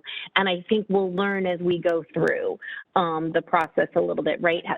The types of cases that accountancy board has are just very different than the kinds of cases that we have. So we have to learn a little bit as we're going through. So we're looking at their model and then seeing how their model may work for our regulated public. Thank you, Anne. So, Maria, if we want to move this forward, I see also in our meeting material is things that we are supposed to consider. But I mean, so can we make a motion, and what is our next steps here? Do we need to make a motion about, do we need to talk about our preference to limit to specific areas, or? No, we're not at that point. I think what the board has asked us to do, or what we asked the board to do at the last board meeting, was that we would develop a model, and we showed them a draft of something very, very similar to this at the board meeting, and it was for us to go back and finalize the flow chart and to give time for the office staff and the Attorney General's office to have discussions so that they could move forward on the flow chart and policy statements of the board. And so what I'm asking for today is that we finalize the flow chart, moving that to the board, and asking the board for acceptance to allow the office and the Attorney General's office to move forward on offering pre-filing conference. Yeah, I apologize. For some reason, my board material, page 7, is missing. So I go from page 6 to page 8, and I go to those 3 questions. And so now I realize those 3 questions are actually part of the next agenda item. Yeah. So my bad for not noticing that the document that was sent to me is goofy. No problem. So yeah, I'm going to go try to find that document on the website. Thank you. I'm sorry about that. Yeah, this was mostly to finish our discussion that we've had in the past and to make the recommendation to the board. So I'm looking for a motion. I'll motion. To recommend this I was model to the hoping there board. was a motion written up, and that's why I was looking, but I'll make the motion. I'll And second that, Debbie. thank you. And board members, do you have any other comments before we move to public comment? Okay, let's open up for public comment. This is the moderator. We've opened the Q&A panel. If you'd like to make a comment on this item, please click on the Q&A icon on your screen, type comment into the text field, and submit that to all panelists. Our first comment comes from Danny Martinez. Danny, you may now unmute your line.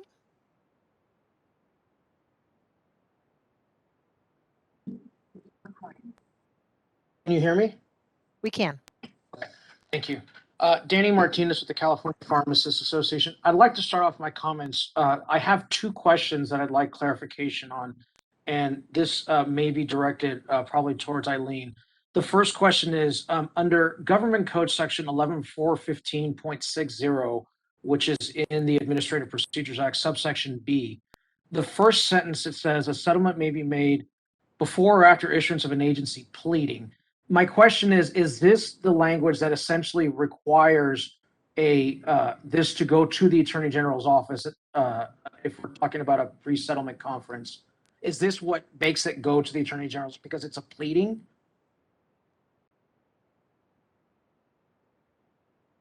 Did you have another question, Danny? Did you want to put both questions, or you want one question at a time? Yeah. So I have two questions and comments based on the answers to those questions.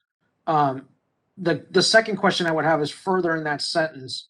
The law states that except that in an adjudicated proceeding to determine whether an occupational license should be revoked, suspended, limited, or conditioned, a settlement may not be made before the issuance of an agency pleading.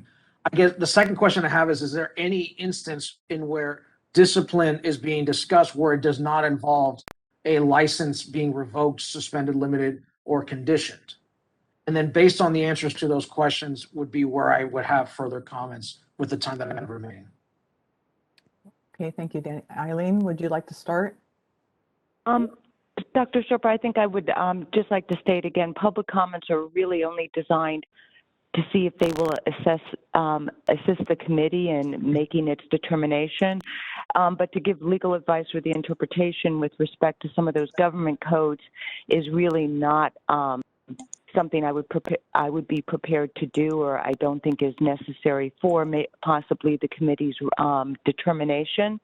But with respect to the way the board generally operates is you generally do require a pleading before any type of disciplinary proceeding can be instituted.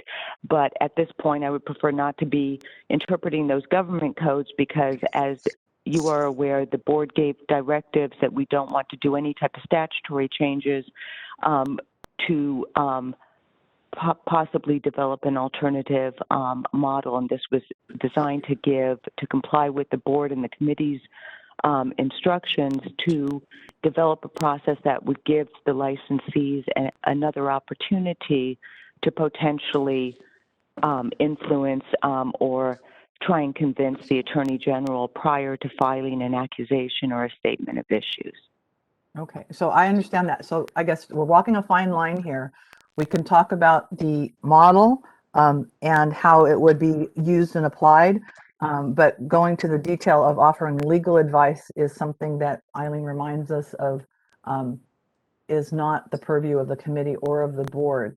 So Anne, maybe you can answer anything more regarding to the applicability to get to Danny's question without getting into the legal advice of interpreting the law, because that's not what we're here to do. Thank you, Eileen, for that reminder.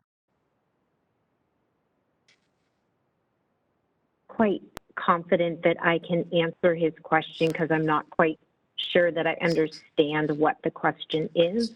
I think we've talked about how this model will be used, and if he agrees with the model, right, the flow chart and what you all have been discussing and the process, I think that that's where the maybe where the public comment is what specific to the motion and the flow chart specific. Thank you. So Danny, I'll give you a few more seconds here to respond and to Thank you. clarify, because maybe you want to change your question a little bit more to not be interpretation of the law, but how the model would work. Right.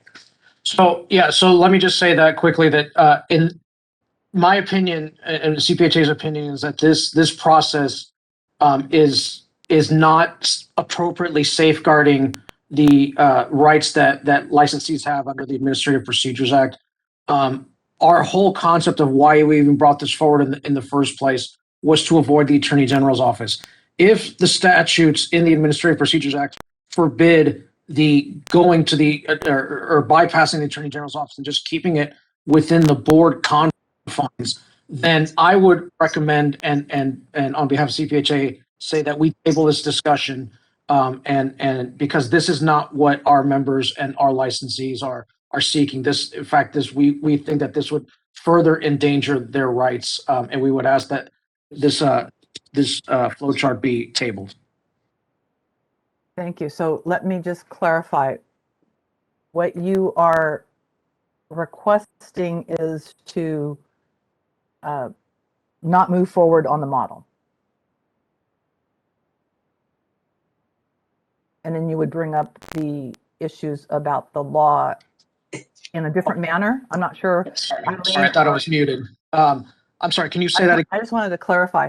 So what you are requesting on behalf of CPHA is that we not move forward on the model, that you have Correct. other questions and concerns that you would bring up in a different manner on a different Yes. agenda item, and whether it would be added or agendized would be determined by the board staff and our legal department, our legal representation, because I'm not quite sure if a discussion of the law is in the purview of the board. That would be beyond my scope. So Eileen, is that appropriate to do it that way?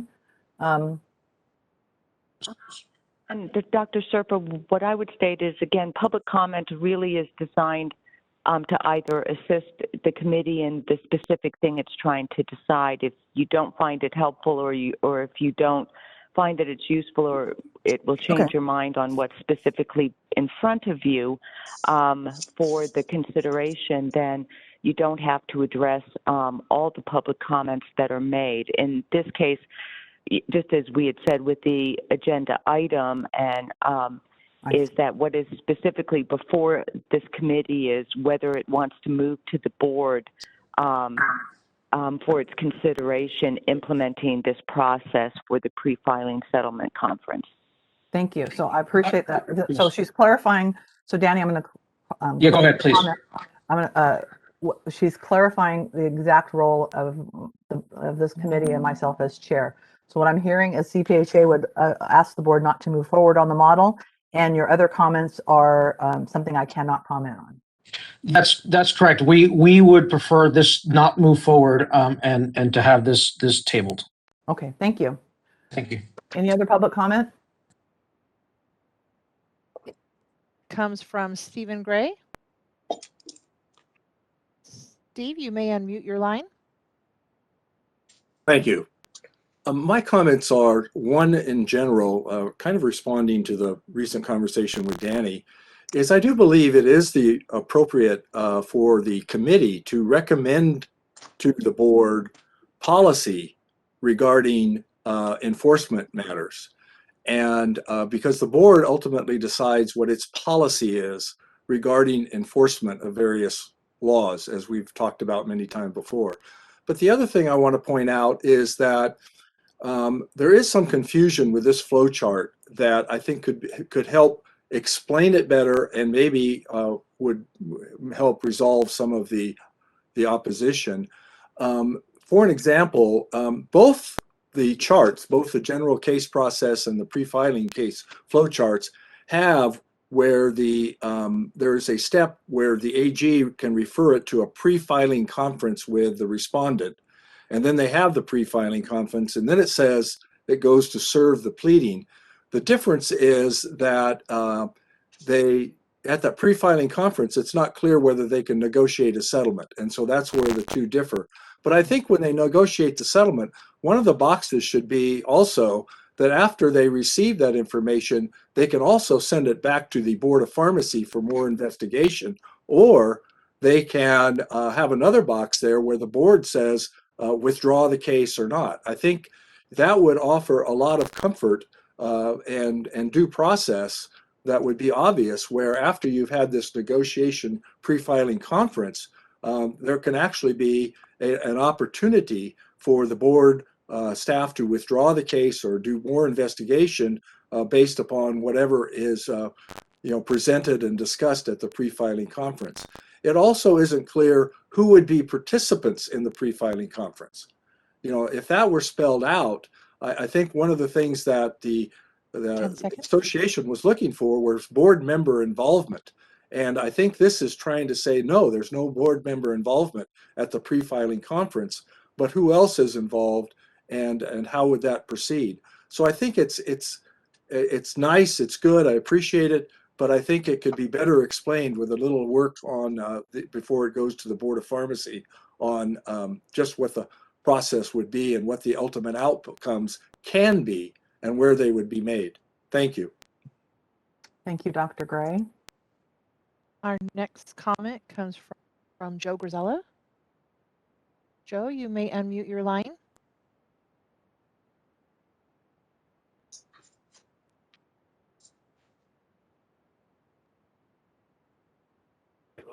It's unmuted. We can hear you. Okay, good. As a suggestion, the problem is going to come in here with the Attorney General. You really don't want to explain to the Attorney General because they're not really qualified. They're not pharmacists. They don't understand compounding. And I really think that, if you want to have the Attorney General present, that's fine. But you really should be speaking to pharmacists, maybe as an example for compounding, because I see a lot of problems here with compounding. You should at least be able to speak to Christine and maybe 2 board members that are pharmacists. And I think your program would go better.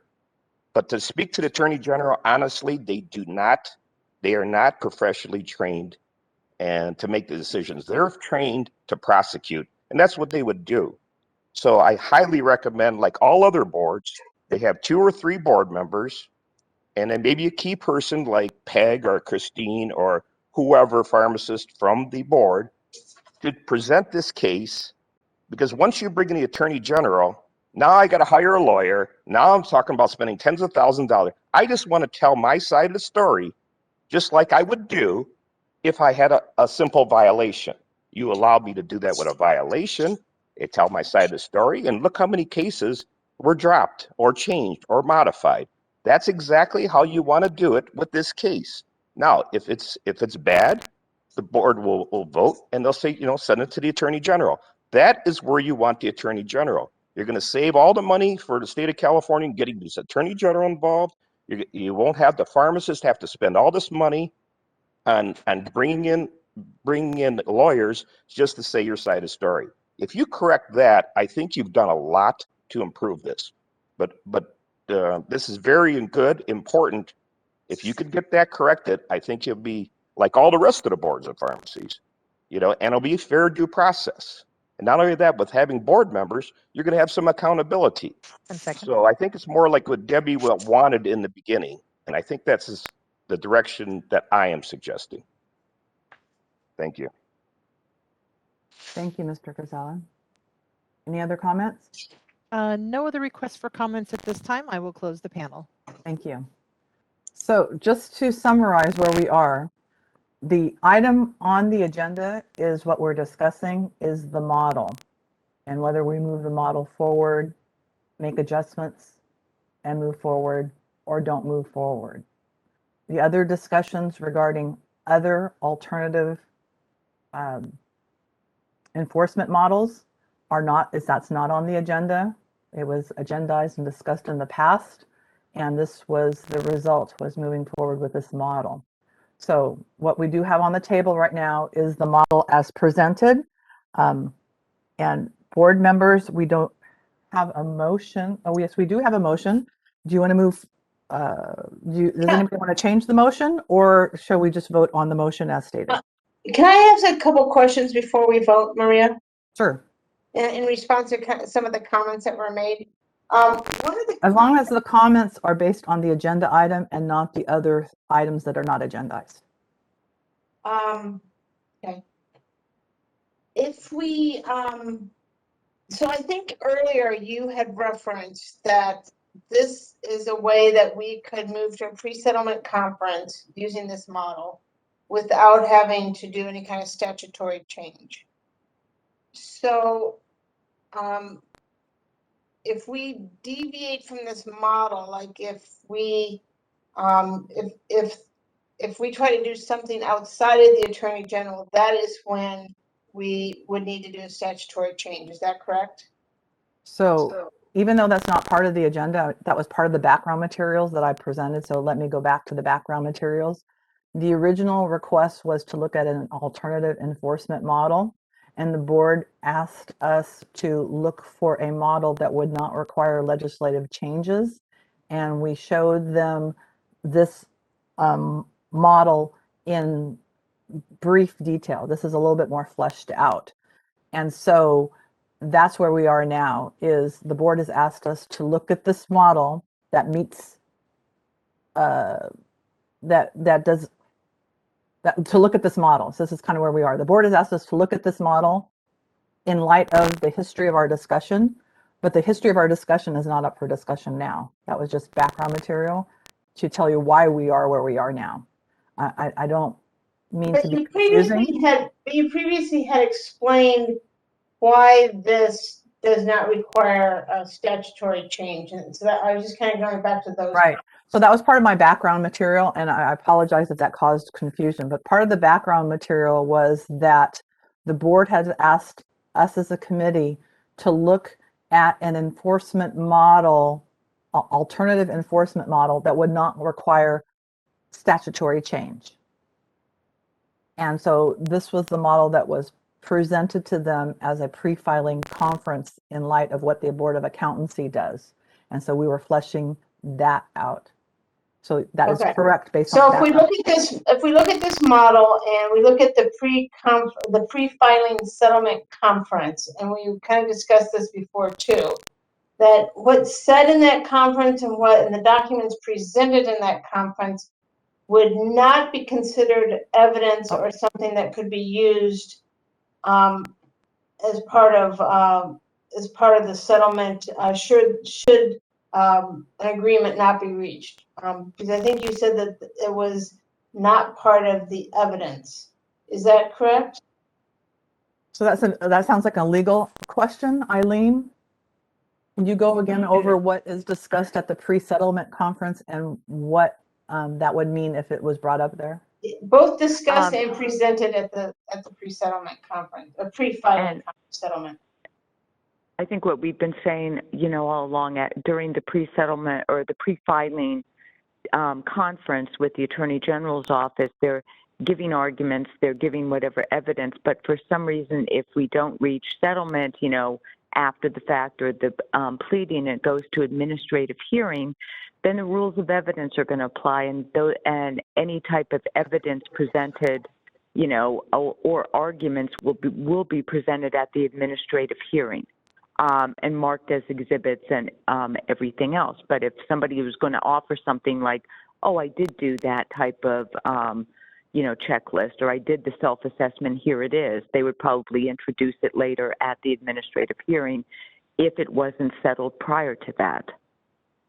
But if they showed it at the pre-filing settlement conference, could the Attorney General take that document and hold on to it and use it as part of their discovery? As part of their discovery, that's something I don't honestly think. I think we could work through as we implement that process. But just like I was saying, if somebody brought in something, oh, I didn't have this form before, they would probably want the Attorney Generals to have it. Or if you don't reach settlement, you'll introduce it into evidence. But part of what we were trying to do, was avoid this conference as being kind of a mini evidentiary hearing that could then conflict with, if you don't reach settlement after the fact, with the administrative hearing, and the need to introduce evidence. But in most cases, if someone's going to meet with the Attorney General, they want them to have the information, or they're going to make the arguments later on during the administrative hearing. Okay, thank you. I'm good, sir, Maria. Thank you.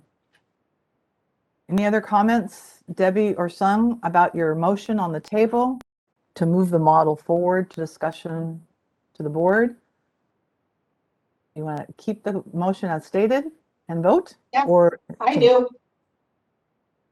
Okay, let's vote on the motion to move this forward to the board. Sung Oh, Yes. Debbie Veal, Yes. and the chair votes yes. Motion passes. Thank you. Next item on the agenda is item number 8, discussion and consideration of the board's disciplinary guidelines. Included in the meeting materials is the board's disciplinary guidelines that are incorporated by reference into board regulation. As included in the guideline, the board provides these guidelines, excuse me, I'm misreading this information, my notes here. As included in the guideline, the board provides the guidelines for those involved in and affected by disciplinary process, including general public, attorneys of the Office of the Attorney General, administrative law judges from the Office of Administrative Hearings, defense attorneys, courts, board staff, and board members. The board provides that these guidelines are to be followed in disciplinary actions, noting that individual cases may necessitate a departure of the guidelines, noting in such cases the mitigating or aggravating circumstances can be detailed in any proposed decisions transmittal memo accompanying the proposed stipulation. That was a lot to say, and I could repeat that if so needed by the board members. During our April board meeting, it was recommended that the board consider the current provisions as it relates to the underlying actions involving driving under the influence convictions. However, given the current guidelines were provided and were adopted in February of 2017, it may be appropriate for us to determine if a broader review of the guidelines is appropriate. Included in the meeting materials are some questions for our consideration today. I'd like to remind the members that the changes that we recommend to the disciplinary guidelines must ultimately be made through the regulatory process. As we begin our discussion on the questions included in the meeting materials, I would also like to ask this question. Should we be looking at scheduling a separate dedicated meeting to hear input from staff and from others to review the disciplinary guideline process? So keep that question in the back of your mind, because we're going to open up a big topic. We're going to kind of put our toe in and discuss it a little bit to see what the scope is and if we can deal with it during this meeting. But as we get into the discussion, we may want to consider separating scheduling a separate meeting to solely discuss the disciplinary guidelines. So that's something to keep in the back of our minds. So the first question is it the committee's preference to limit the review of the disciplinary guidelines to specific areas, such as DUI convictions? If so, what areas should we discuss within that area? Penalty ranges, for example, for the various categories, types of violations, and the current category of classification, the nature and type of mitigations or rehabilitation the board would like to review, etc. There's lots of things to consider there. So looking at the first question, this is again, we're starting the process of discussion now. So just putting our toe in the water now is, what is our preference as a committee in reviewing the disciplinary guidelines? Do we review a few sections? And if so, what sections? Members, any comments? So Maria, I do support more of a broader review. I mean, if we're gonna review all those topics you mentioned, and I feel very strongly that so much has changed since 2017. We have a lot of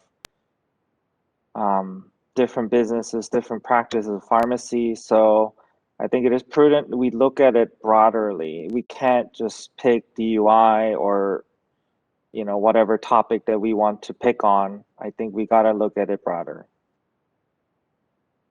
Thank you. Debbie, any comments? I was actually going to go the exact opposite way. I feel No like, offense taken, Debbie. okay, thanks, Song. I think our disciplinary guidelines are pretty flexible as they are today, and I'm not sure that we need to. I think we can get ourselves going down like a rat hole if we try to, you know, bullet point every specific, you know, deviation. And I think that they're currently written in such a way that it's more of, okay, things have changed, yes, but let's take this situation, you know, how does it fit into, you know, the overall guidelines and the different classifications, and then therefore the, you know, the resulting discipline that should be applied. So I actually feel like the current is pretty flexible and fairly well, you know, well written. I think it works well. I know that there was a request around driving under the influence convictions. And I actually I actually struggle looking at this one little thing in a, you know, in the whole disciplinary guideline, because I feel like you're kind of going down for lack of better English, we're just kind of going down a rat hole in one little tiny you know, situation that I think honestly is already fairly well addressed in the discipline. So is it the committee's preference to limit the review to specific areas? I honestly don't think we need to do this. I guess so. I'm like I said, and thank you, Song, for being so gracious and saying no offense taken. I'm kind of on the other end of this, thinking I'm not sure we need to specifically talk about driving under the influence, and I'm not sure that we need to actually go through the whole guideline because I actually think they work pretty well. Actually, I think they work very well right now. Mm-hmm. And my comments on here is I'm kind of on the fence on this because it is a huge endeavor to review it all in detail. But there's also value in reviewing it. I was looking for what our strategic goal was, because it was before I started on this committee. I think they endeavored to review it, and it never really got completely reviewed and brought forward. So I would not be opposed, depending on what you as a committee think, to having an entire separate meeting based just to review disciplinary guidelines. But that's just, we have other questions to consider. So that's just my comments as to, I'm kind of on the fence as to whether we can address a few areas or all.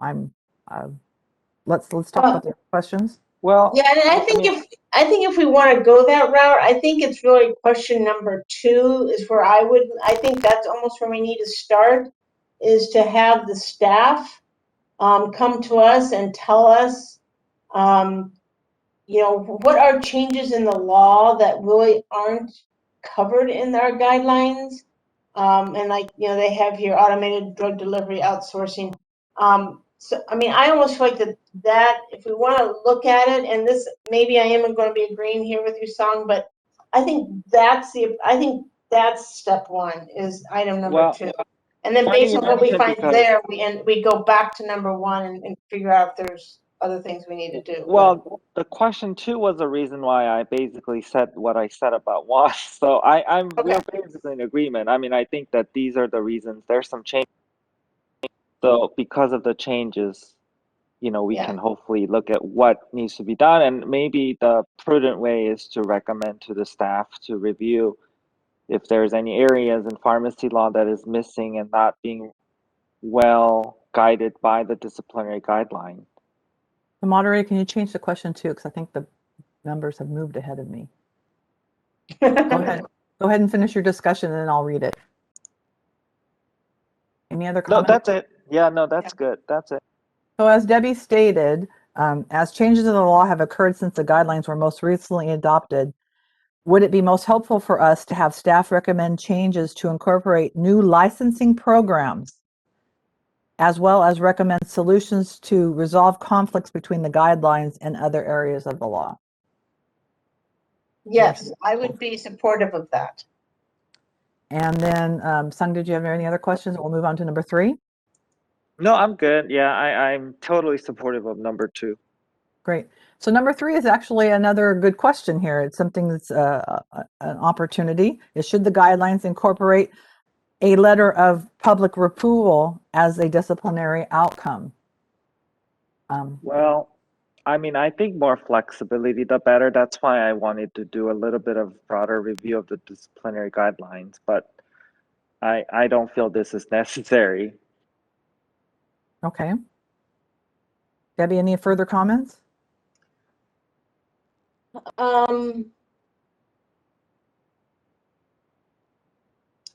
No, I mean, I really feel like we have to start with 2 and kind of see where that takes us. And maybe that will take us to answer 1 and 3. Mm-hmm. I really feel like I don't want to go to 1 to any specific area. I think it's broad, we find out where we have holes, and then from that, and so 3 might end up being a hole, but I really feel like we have to start with 2. So we kind of had a little bit of a general overview. Let's give the public opportunity to comment and to provide us some more information. And then after public comment, we'll come up with a motion. Does that sound good? The only thing is, do we want to do a motion first so we don't have to open it up a second time? But it's up, if that's how you want to do it. I'm I fine. think let's wait because I have a couple of ideas for motions, but it's really going to depend on where public comment leads us. So Okay. let's open up public to that. comment. So we're ready for public comment. Open the Q&A panel. If you'd like to comment on this item, please click on the Q&A icon on your screen, type comment into the text field, and submit that to all panelists.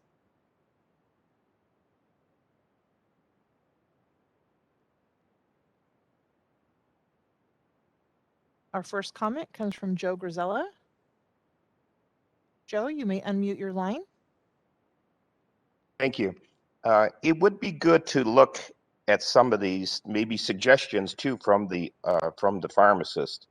One of the problems, if you look at, I believe it's the first one where it has probation and revocation, it states for any improper compounding.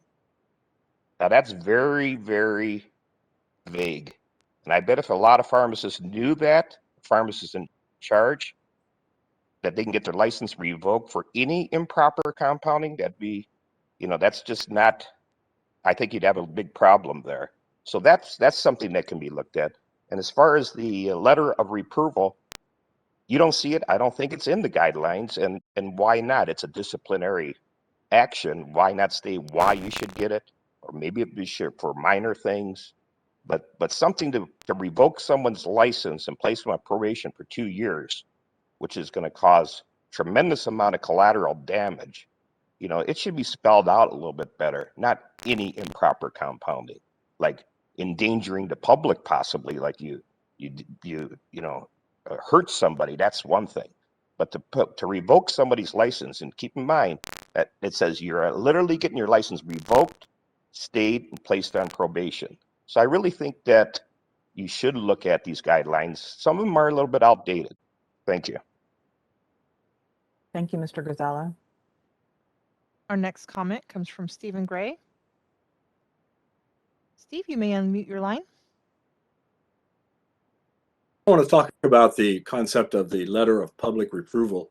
I do not support that. I think it would be a mistake to add that to the formal discipline. Right now, I believe the board already has the ability to issue what is called a letter of admonishment, but that is not defined as discipline. If you put something like that into the formal discipline process, it has huge implications on anyone that has a license in another jurisdiction and what will happen there. So I would not support an official letter of approval. You have the ability to also say a letter of admonishment. And I think that's been the position of the board for decades, that that's not a formal discipline. As far as the disciplinary guidelines, I will say that for years, there's been a lot of misunderstanding on what the disciplinary guidelines, they're so voluminous. And every time they come up on the agenda, you'll find that many of the licensees, but also the board members, have not really studied and had a discussion about the implications of the disciplinary guidelines.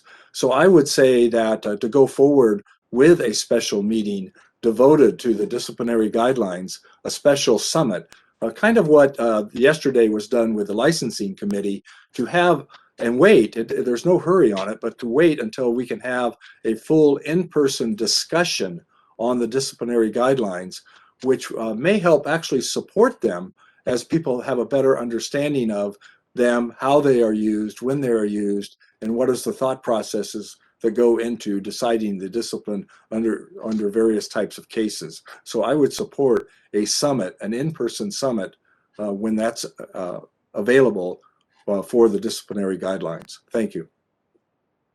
Thank you, Dr. Gray.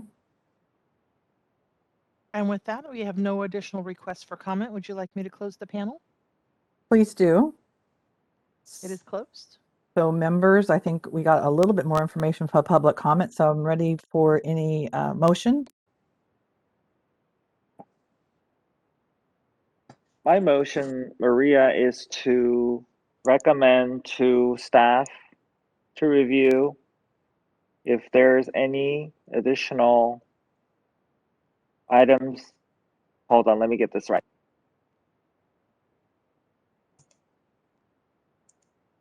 I have an idea. You want me to help you? Oh yeah, go, Maria. I think the easiest motion would be that we schedule a separate dedicated meeting to discuss and review the disciplinary guidelines. Would it be within compound enforcement committee? Yes. Well, but can we also add, though, that's really wide open. But we don't even need motion for that. I mean, you can just schedule a day of enforcement hearing that dedicated to this without even a motion, Maria, right? You can just do that as a chair. I'm looking at an additional meeting. So I'm not quite sure if that needs a motion because I don't want to take up another enforcement meeting. I'd rather add one. And then I needed to hear from you guys also about the timing. Because one thing that Dr. Gray brought up was really interesting is, it's more important that the present than the timing. And so yeah, I would agree with that too. But I think one of the key things about this meeting is that we need to make sure that we do have feedback from the staff around things that they see need recommended changes to incorporate. And that would be part of, Anne and myself building the agenda would to include all those steps. But of course, there would be very similar to what we did with compounding language. It would be very open and discussed. But I think that's part of the motion. But if the staff has, go ahead. If the staff has the authority to research and provide some sort of recommendation without us having to have a motion to state that, I'm all for it. But if it's needed for them to take any actions, I would love to include it so that they can. Okay. So, Anne, can you maybe respond to the logistical process here? Are you available, Anne? I'd say a few things if it's agreeable.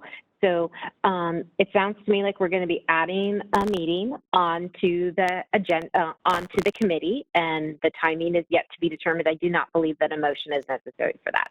I also don't believe that there's a motion to request that staff do something. That's just kind of staff work. So I'm sensing that there's consensus among the three of you that you would like staff to bring forward some recommendations to address issues that have maybe occurred that we believe, at least at the staff level, would add value to the disciplinary guidelines for your consideration. I don't think a motion is necessary for that either. And then when you're providing an update to the board, you can just convey that staff will be working on that at the committee's request. Great, thank you. So that does make things easier, and I appreciate Sung's comments to that. My only question to Deb, because it sounds like there's going to be some discussion with me and staff regarding setting up this meeting. My only question to Sung and to Debbie would be, do you have any thoughts or considerations that I need to know about timing or attendees, or just by putting it on a schedule that it works for? Yeah, I mean, only thing is, again, I mean, I don't want to dump so much on all of us, but I think in person would be preferable. But again, I don't want to make that a requirement just because this is a little bit of a different matter. I'm sorry, Maria, you weren't at the licensing yesterday, but I mean, we're having another, some sort of in-person meeting. So I think at this one, if possible, maybe in person, but doesn't have to be, but maybe we can have it more available to general public and have some sort of a listening session or something like that. So we'll work on that. I appreciate your comments. Anne, did you have any other further questions or comments, or can we work with the information that we have? I think, Maria, you and I think we've heard good comments and feedback from the members. Great. Thank you all. Move on to the next agenda, item 9. Discussion and consideration of authority for pharmacists to furnish naloxone, including California Code of Regulations, Section 1746.3, the protocol for pharmacists furnishing. It looks like I have a typo here. Furnishing, it's naloxone hydrochloride. Our next agenda item for discussion related to a pharmacist authority for furnishing naloxone, including the protocol established by regulation. During our last meeting, public comment was provided that suggested that the current regulatory requirements could impede access. Today, we have an opportunity to review the legal requirements to determine if changes should be recommended. Included in the meeting materials are a number of questions to guide our discussion today. As we begin, I would like to ask members to also consider if it's appropriate for us to request that the Communication and Public Education Committee consider the development of educational materials on this topic. So the first part is I want to review some of the background on a parallel process. There is currently Assembly Bill 1533 that is going to require, if passed, going to require the board to convene a work group that is to consider transitioning to a standard of care, quote unquote, enforcement process or regulation, and see if this would be feasible and appropriate. If that goes through and the committee looks, and this work group looks at changing many of the pharmacy regulations and how they are organized in our current law, should evaluation of this issue be incorporated into the work of that work group and as a part of what is going to be determined as what is the pharmacist standard of care? I can give you some more background on that. If, yes, I would say yes. So there is potential of a significant rewrite of pharmacy regulation to be put into the format of standard of care enforcement, which would rewrite and reevaluate almost all pharmacy regulations on the scope of pharmacist practice. And this topic could be a part of that rather than us working in a silo and just doing the naloxone. We could ask them to look at this part too. And I'm probably summarizing that too. Maria, I Sleep? think you've done a good job. We don't need to get in the weeds. I think it is an absolute strong yes. Sung, did I you have any agree. questions or need any more No, I background? mean, we have to tackle standard of care, so, just, I think it This would is, be better that it is Yeah. included there. Mhm. yeah, this is absolutely falls into that bucket. So that kind of makes this question number 2 kind of moot, is if we want to have discussed this now. And so that's moot. It sounds like we don't want to discuss this now. We want to include it into the bigger subject of standard of care. Is that correct? Yes. Yeah, is 1533, has that passed or are we waiting?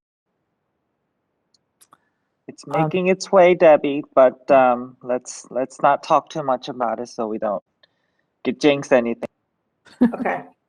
So maybe Maria, it's bring this back to a future meeting if necessary.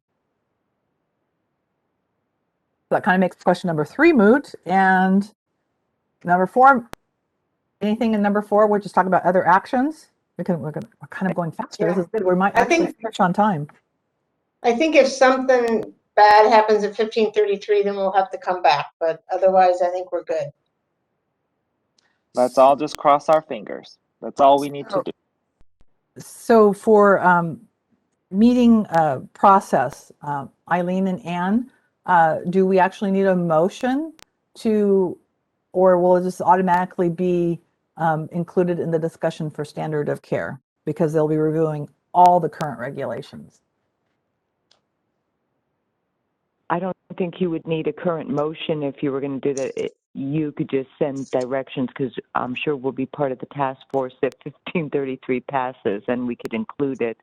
So if you're not going to make any changes or suggest any changes to the existing protocol, then I don't think you really need a motion, and you don't need a motion to keep this on as an agenda item in the future if the bill 1533 does not pass. Right. Thank you.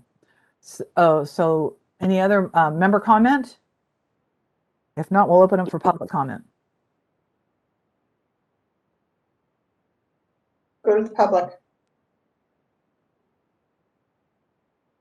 Open the Q&A panel. If anyone would like to make a comment on this item, please click on the Q&A icon on your screen, type comment into the text field, and submit that to all panelists. Our first comment comes from Stephen Gray. Steve, you may unmute your line. Thank you. I disagree with the direction that has just been discussed. There is a crisis out there that is already happening. During the pandemic, the deaths rate from opiate overdose has actually increased dramatically and continues to increase for a variety of reasons. And this was one of the items that the whole board had already discussed, that the regulations, the protocol is really inhibiting pharmacies from going forward with this. And I believe that it should be addressed immediately. The bill that you discussed has not passed. Even if it is passed, it calls for the task force to be basically started or created in the middle of next year, and no one knows how long that's going to take. Standard of care is something that is not well understood and involves more than just the standard of practice, which is a different legal concept for pharmacists. So what's happening out there is the standard of care for other professions is not inhibited in the providing of naloxone as much as it is for pharmacists. So if we're going to go to the standard of care approach, we should do something right away to allow pharmacies and pharmacists to be more active in the distribution of naloxone and solving this death crisis that we have with the opioid crisis. So I think you should go perhaps on a parallel process, because to change the regulations, to change the regulation here is going to take quite a bit of time and needs to go forward. So I really urge you to go forward with this and not wait for the standard of care process, which could take literally a couple of years. Thank you. Thank you, Dr. Gray. Seeing no additional requests for comment, would you like me to close the panel? Yes, thank you. It is closed.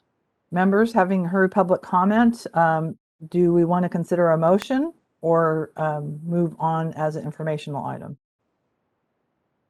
Maria, at this point, I would like to request if there's any substantial information that shows what are the reasons or causes for the pharmacist to not be able to perform these duties. If there's any explanation, I would like to request that be submitted to our executive officer, as well as any suggestions. I'm not really sure what is the reason for that So- comment. In light of that question, perhaps Anne, I know that she's been speaking to experts in this area and they were not able to come to this meeting. But if it's appropriate, Anne, do you feel comfortable reiterating some of your conversations with others? So I'm so sorry to do this, but I do see that Dr. Gaspar is actually on. I don't know if he's listening right now. So if he is available, that would be great. I think that in discussing some of it, it may be that maybe some people might be overcomplicating the protocol as I understand it. I did also speak with one of our supervising inspectors over the prescription drug abuse team, who also indicated that the protocol, although it may be different than some, does appear to, be appropriate. There have been changes, but whether or not there's an urgency, I'm not quite sure I can speak to. I'm not quite sure everyone agrees that there is that urgency. I'm here, Ann. Can you guys hear me? Thank you. Yes, let's reopen public comment, if that's okay with the board members. Yeah, I would like to hear what James has to say. Absolutely. So moderator, we're reopening public comment for Dr. Gaspar to comment. Well, she actually promoted him to panelist. I'm just saying I'm that, unmuted. I'm here. yeah, I'm just saying that for the minutes. Yeah, so I appreciate some of the concern about the guidelines being a barrier. And I do think that any requirements, including the training, can be perceived as a barrier. And in some cases may serve that capacity. But in general, the process that's outlined in the guidelines is very consistent with what the standard practice would be.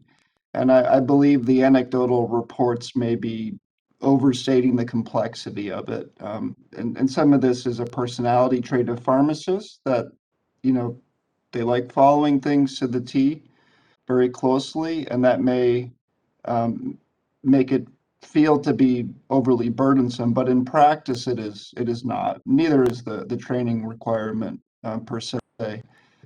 So I think from my perspective, I don't see this being the biggest issue. I think there are other things such as stigma within our profession that probably prevent more pharmacists from participating in this. But that's just my opinion on the matter. Thank you, Dr. Gaspar. So Dr. Gaspar, this is Debbie. So your thought is that there's not really a overhaul the protocol that's needed. It's more of what Maria maybe mentioned before, and I know we've tried in the past, and that is the public ed community kind of getting involved and trying to promote it to the pharmacists to go ahead and make sure they are furnishing naloxone in appropriate situations. Is that a okay summary? Yeah, no, I think really the answer is twofold. Yes, we could decrease the barriers for anybody that uses that as the reason for not participating in furnishing naloxone. It would improve access, but I don't believe that's the biggest issue. I think our larger issue is pharmacists' participation in this.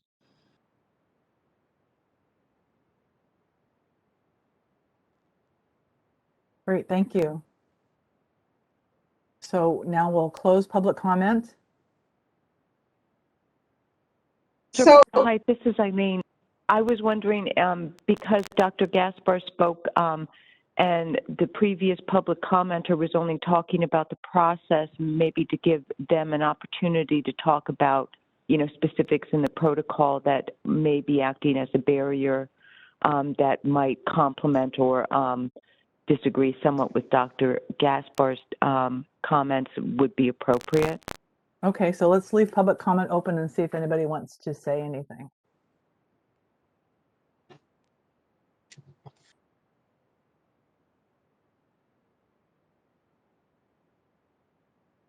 Comment coming from Stephen Gray. Steve, you may unmute your line.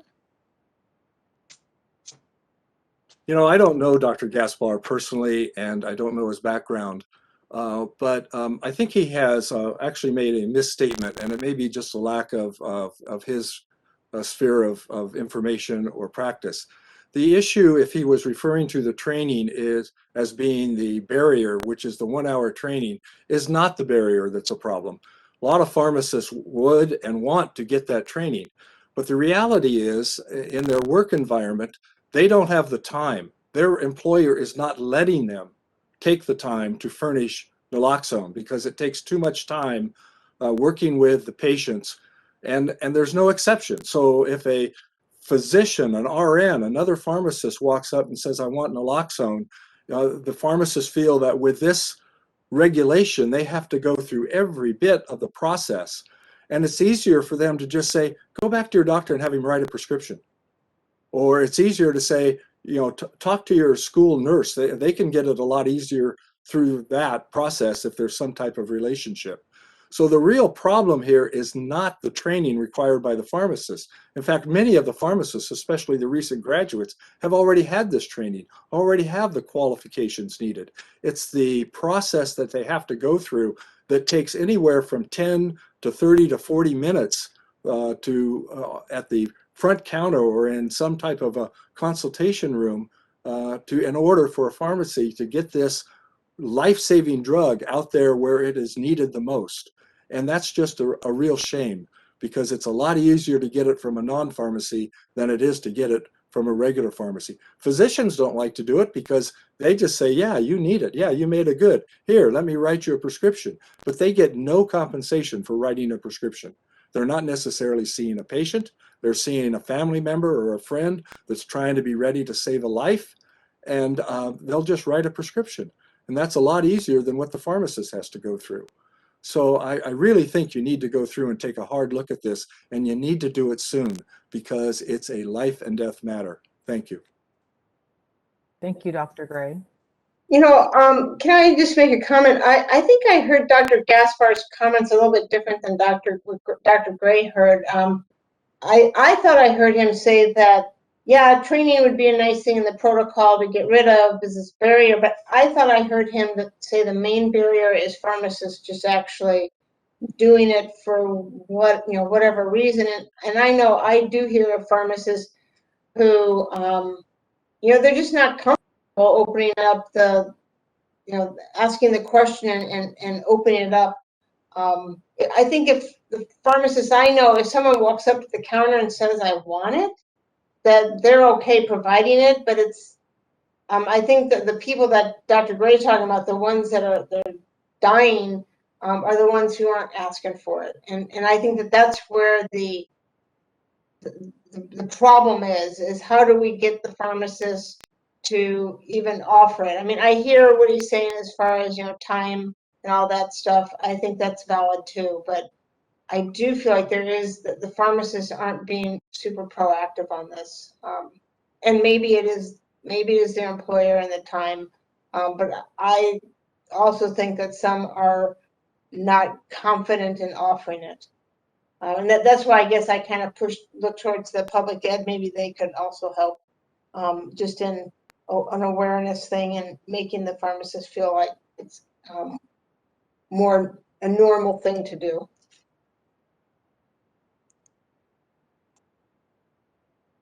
Do we have any other public comments? We can close public comment and go back. We do have one, Susanna Sue. She's the individual who has technical issues with her microphone. I can read her comment. She says, I would like to share that providers are providing naloxone inhalers to homeless population through obtaining naloxone distribution programs set up by DHCS. Due to their limitation of not having pharmacist guidance, I see issues with ensuing integrity I believe she means ensuring integrity of the naloxone inhalers. Great, thank you. And Dr. Gaspar would like to make another comment. Are we up for that second round? That to Um, Dr. Serpa? Eileen, I guess it would be a question for you. Theoretically, he has spoken, but also Dr. Gray posed a question that. But I think he maybe Dr. spoke, I Gaspar think would comment. he spoke as our guest, and so now he can speak as a public. Eileen, is that okay? I think that is, okay, but depending on what he says, it might be fair to the other public member, to be able to respond, or to make a comment on behalf of that. So I leave that to the committee's discretion. Okay. Dr. Gaspar, thank you for coming back with us.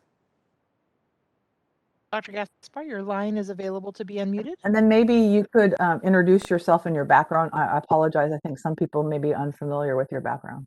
That's okay. This is James Gasper. I'm a psychiatric pharmacist by training. My subspecialties in addiction medicine. I've been a part of naloxone distribution and opioid use disorder treatment for almost 20 years. It's been the entirety of my career. And started some of the very early co-prescribing and naloxone distribution programs in San Francisco many years ago. So this is something that I followed very closely. I was also part of assisting with the original protocol development. So, Stephen, you probably would recognize my face if I was standing in the room. So apologize, we're doing it this way. But I wanted to reiterate that there isn't a particular barrier that we have in place that I think overrides the pharmacist's willingness to participate. There are many that could be perceived as barriers along the way. But in general, the actual process of furnishing naloxone, somebody requires a conversation with them. It requires education. And to the extent that, the protocol is operationalized, you do have to follow those steps, but a lot of it's done mentally and a lot of it's an important part of the process. But that's not the reason that's not happening. The reason is because pharmacists, they don't want to. They don't want to engage patients, and as Debbie said, they're not comfortable with it. So that's really where the barrier, I believe, is. Yes, we could improve the efficiency by looking at the protocol or the training requirement, but that's not the real barrier at the end of the day. And I do want to make a point that the naloxone access that comes out of the community education, and in some cases, it's not used properly. And that's one of the concerns I have. So as healthcare providers, I think it is our due diligence to speak with patients, to have this conversation. It's going to require some time, commitment, in a busy community pharmacy environment, but I don't think that can be avoided. Thank you. Thank you, Dr. Gaspar. Based on Eileen's previous comments, I think I just want to ask one more time, is there any additional public comment? Okay, let's Not close the seeing any public comment. requests. Thank you. Back to the board. Currently, this is informational only. We do not have a motion, and unless you have a motion, we'll move on to the next agenda item. Do we need to make a motion if we, early on, Maria, you said something about, encouraging the Communication Public Education Committee to take this on. And I think sometimes when they look at things, when we pass things over to them, it's a focus on the public. But I feel like this is a situation where we might need to have communication, education to the pharmacists and encourage them to furnish naloxone in appropriate situations. Does that require a motion, or is that something that, well, since we have our president on this committee, that he can just assign it over? So Anne, what would be Okay. correct process? Can we just make that a recommendation? or do we need a motion? Or we, I don't believe you need a motion. The president can just assign it to the public education, you know, if we go forward with that. And that's not something that requires a motion. but, okay, that's just not typically done, that we have if it was outside of this meeting, the president would do that. So maybe we have a choice. We have it informational and the president could do it on his own outside of this meeting. Or what is the role? So what would this committee do? Is my question, I guess, for Anne. For this committee, can we just make this informational, or we can't ask the president? As part Sorry. of, I believe as part of your summary of the discussion, you could say that the committee suggests that communication, public education, may be appropriate for them to develop educational materials to assist pharmacists with understanding the value of naloxone and, you know, how maybe to operationalize it, those kinds of things. That sounds good. And just for clarification, President O, is that okay with you? Because typically we don't assign the president things from a committee. So this would be Absolutely. going to another committee. I apologize. I just didn't want it to come across as usurping your authority. It's just not typically done in that way. Thank you. 'Cause Thank you you. still are the president. You could do what you want in your purview. So that's what we'll do, as Anne suggested, and the committee's recommendation is that we send this information to public education and communications to consider the development of educational materials. Okay, are we ready to move on to the next agenda item? So we're almost done. We're in the home stretch here. Thank you everyone for hanging in there. Number 10, discussion and consideration of draft FAQs related to regulations governing automated drug delivery systems. Provided in attachment 5 are draft frequently asked questions, FAQs, related to automated drug delivery systems, ADDS. Given the number of questions in the FAQ, I would suggest that we ask each board member to, if they have any questions or concerns in the draft response, to review one board member at a time rather than going through each question. This will give us an opportunity to provide clarifications to the draft document before moving on to a motion and to public comment. Does that sound good, board members? Sure. Okay, so Debbie or Sung, who would like to start? Do you have any comments or clarifications on the FAQs? I'll go first since it's very short. I just like to say I'm glad that the FAQ is coming out just to clarify about licensed ads versus unlicensed ads and some requirements that's changing with updated regulation. So I'm satisfied. Thank you, Dr. Hi, O. Maria. I too am satisfied. It appears that it answers all of the questions that I can remember kind of being thrown out there. Now, you do know that there will be additional questions coming out as soon as we publish this thing, but I think it's a great start. Thank you, Debbie.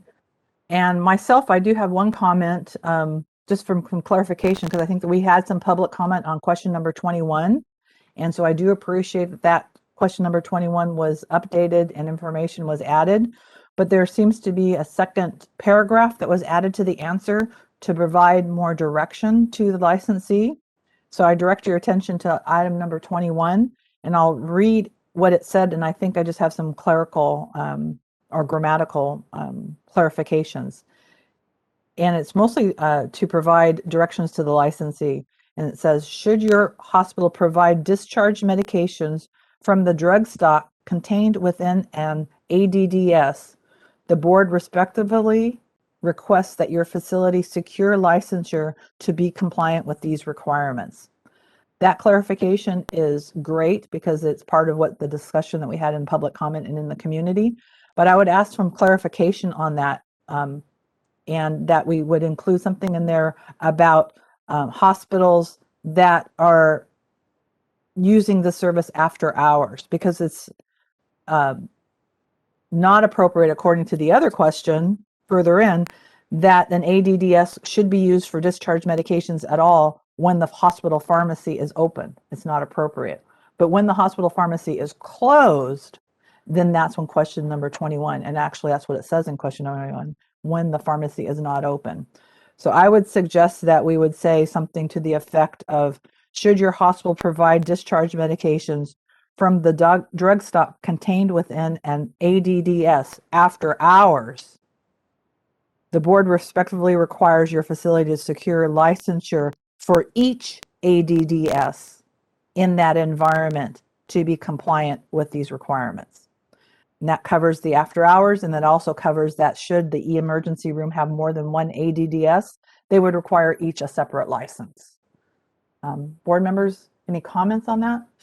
I would only add, instead of saying after hours, I think it might be clearer, because that might be, what does that mean? It might be when your pharmacy's not open. That's Fine. what I think. Other than that, I liked what you did. Good I think point, your Debbie. comments are good ones.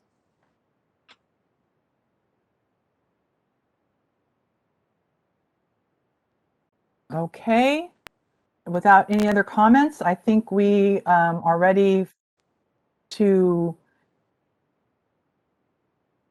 make a motion. Do we need a motion on this? And I would like to move, how about I make the motion, since it's kind of complicated? Okay. Or I will entertain a motion. How about I give you what I think the motion should be, and then one of you You can know, make it? Maria, I think in this situation, I think it'd be great if you made the motion. Okay. I would move to recommend to the board approval of the FAQs consistent with our discussion today. This means that staff and council will make the necessary changes to include our discussion into the FAQs in advance of the board meeting later this month. That's my motion. I'll second it. Okay, and let's open for public comment.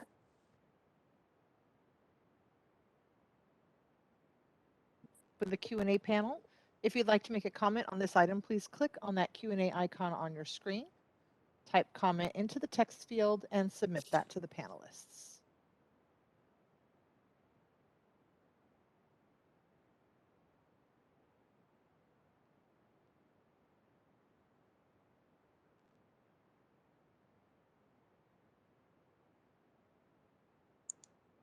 One comment has come in, our first one from Andre. Andre, you may now unmute your line.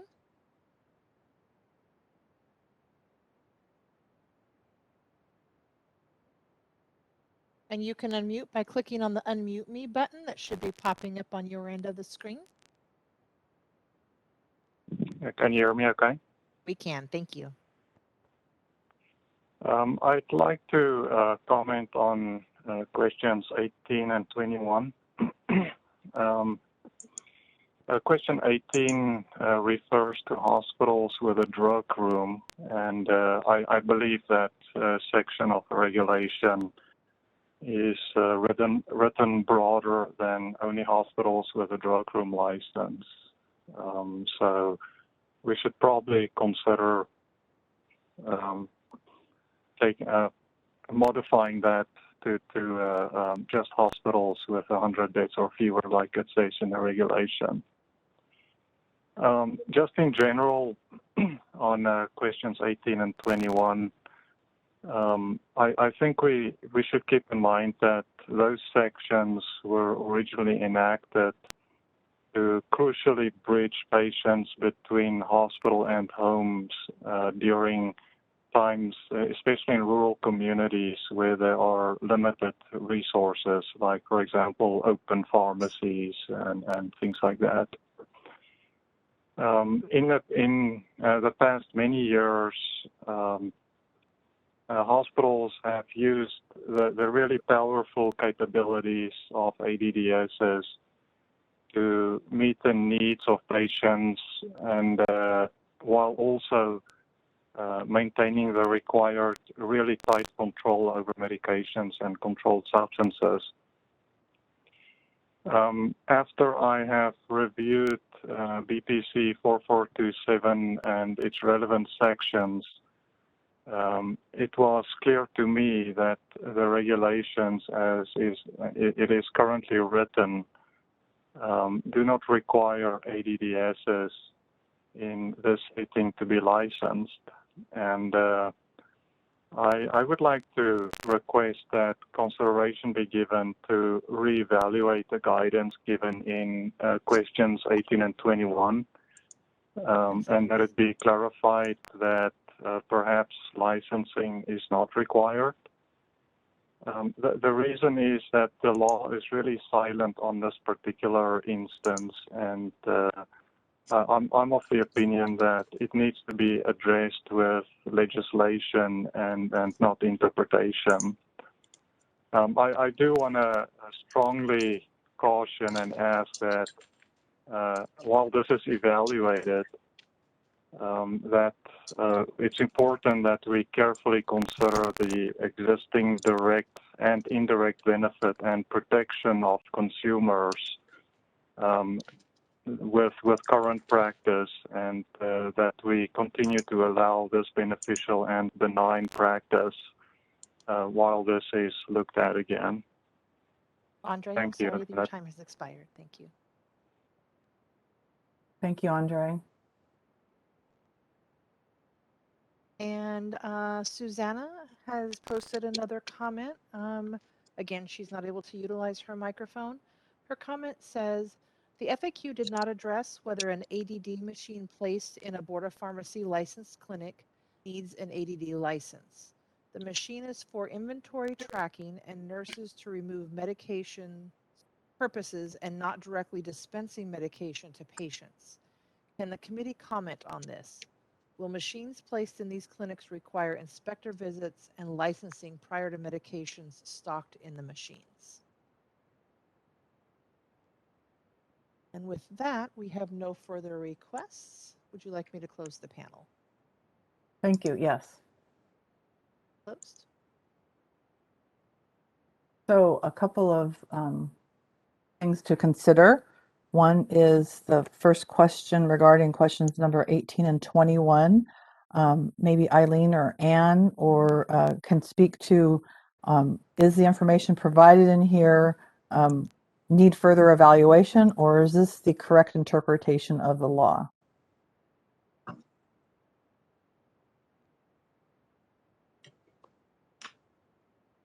That it is a correct interpretation of the law. Should it be helpful, this was developed with input and assistance from several of the supervising inspectors, council, and senior staff. Okay, that's the first part of that question. The second part of the question that I know that was made during public comment in a previous meeting was that in light of maybe this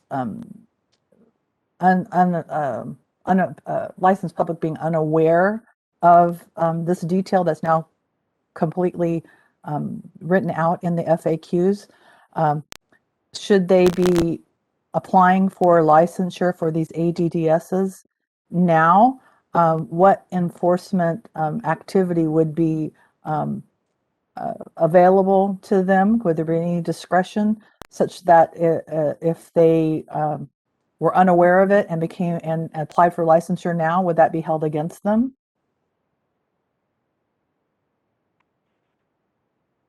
So this is Anne. I think that it's enforcement discretion is, typically used where there may be a misunderstanding. I think that the board is conveying through its statement that they are strongly encouraging that their goal here is to secure compliance, not to perhaps, secure strong enforcement. I think the goal, as stated in that statement, is intended to convey compliance as the ultimate goal.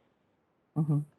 And of course, one of the things I'd be concerned about is that this would be something that's time limited. It couldn't be that, oh, I've never read the FAQs and I read them 5 years from now. Discretion would be different 6 months from now, a year from now, 5 years from now. Is that correct, Anne, or is that inappropriate for me to even ask? That's a tough one, Maria. So I would say that yes, when one is looking to exercise enforcement discretion, the duration of time that has passed since the board has detailed out an expectation, would probably be one of the factors considered. Thank you. I appreciate that. I think that Yeah. answers the community's question regarding the FAQs on this section. And I appreciate the second, like I said in my comments, I appreciate the second paragraph because that was a direct result of previous public comment. The second public comment regarding a licensed clinic, Anne or Eileen, I'm not familiar with a pharmacy, Board of Pharmacy licensed clinic. I think they're talking about clinics that are licensed by physicians and not by the Board of Pharmacy. Am I confusing the two issues?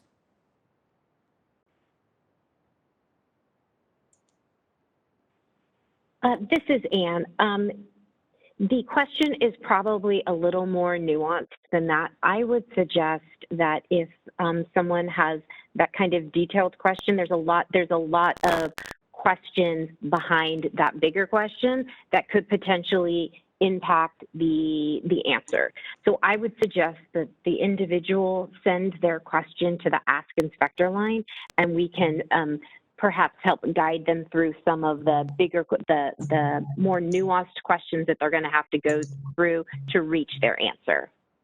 Very good. I appreciate that, Anne. So that actually brings up a bigger point, is that these are frequently frequently asked questions, and there certainly are other questions that are very specific to an individual site or process, that those could be asked more detailed in the Ask the Inspector line and not included in the FAQs. Board members, how do you feel about that in answering the last comment? And then can we move on with our motion? I believe that's sufficient. Agreed. Okay, so the motion is on the table. Sung-Oh, your vote? Yes. Debbie? Yes. And chair votes yes. Motion passes. Last item on the agenda is item number 11. Attachment 6 includes enforcement statistics for the fiscal year as well as the 3-year comparison. Members, do you have any questions on these statistics? No, Details. I'm good, Maria. Great. Debbie, any I questions? have none. And details for the members and for the public are in the chair report. Any public comment? Open the Q&A panel. If you'd like to make a public comment on the enforcement statistics, please click on the Q&A icon on your screen, type comment into the text field, and submit that to all panelists.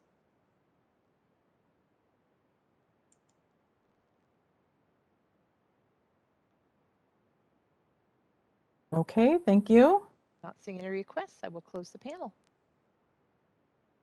Our last issue or our last item is to let everyone know that our next committee meeting is on October 20th. Please add it to your schedules. Thank you all for your time and participation today. The meeting is adjourned. Thank you all.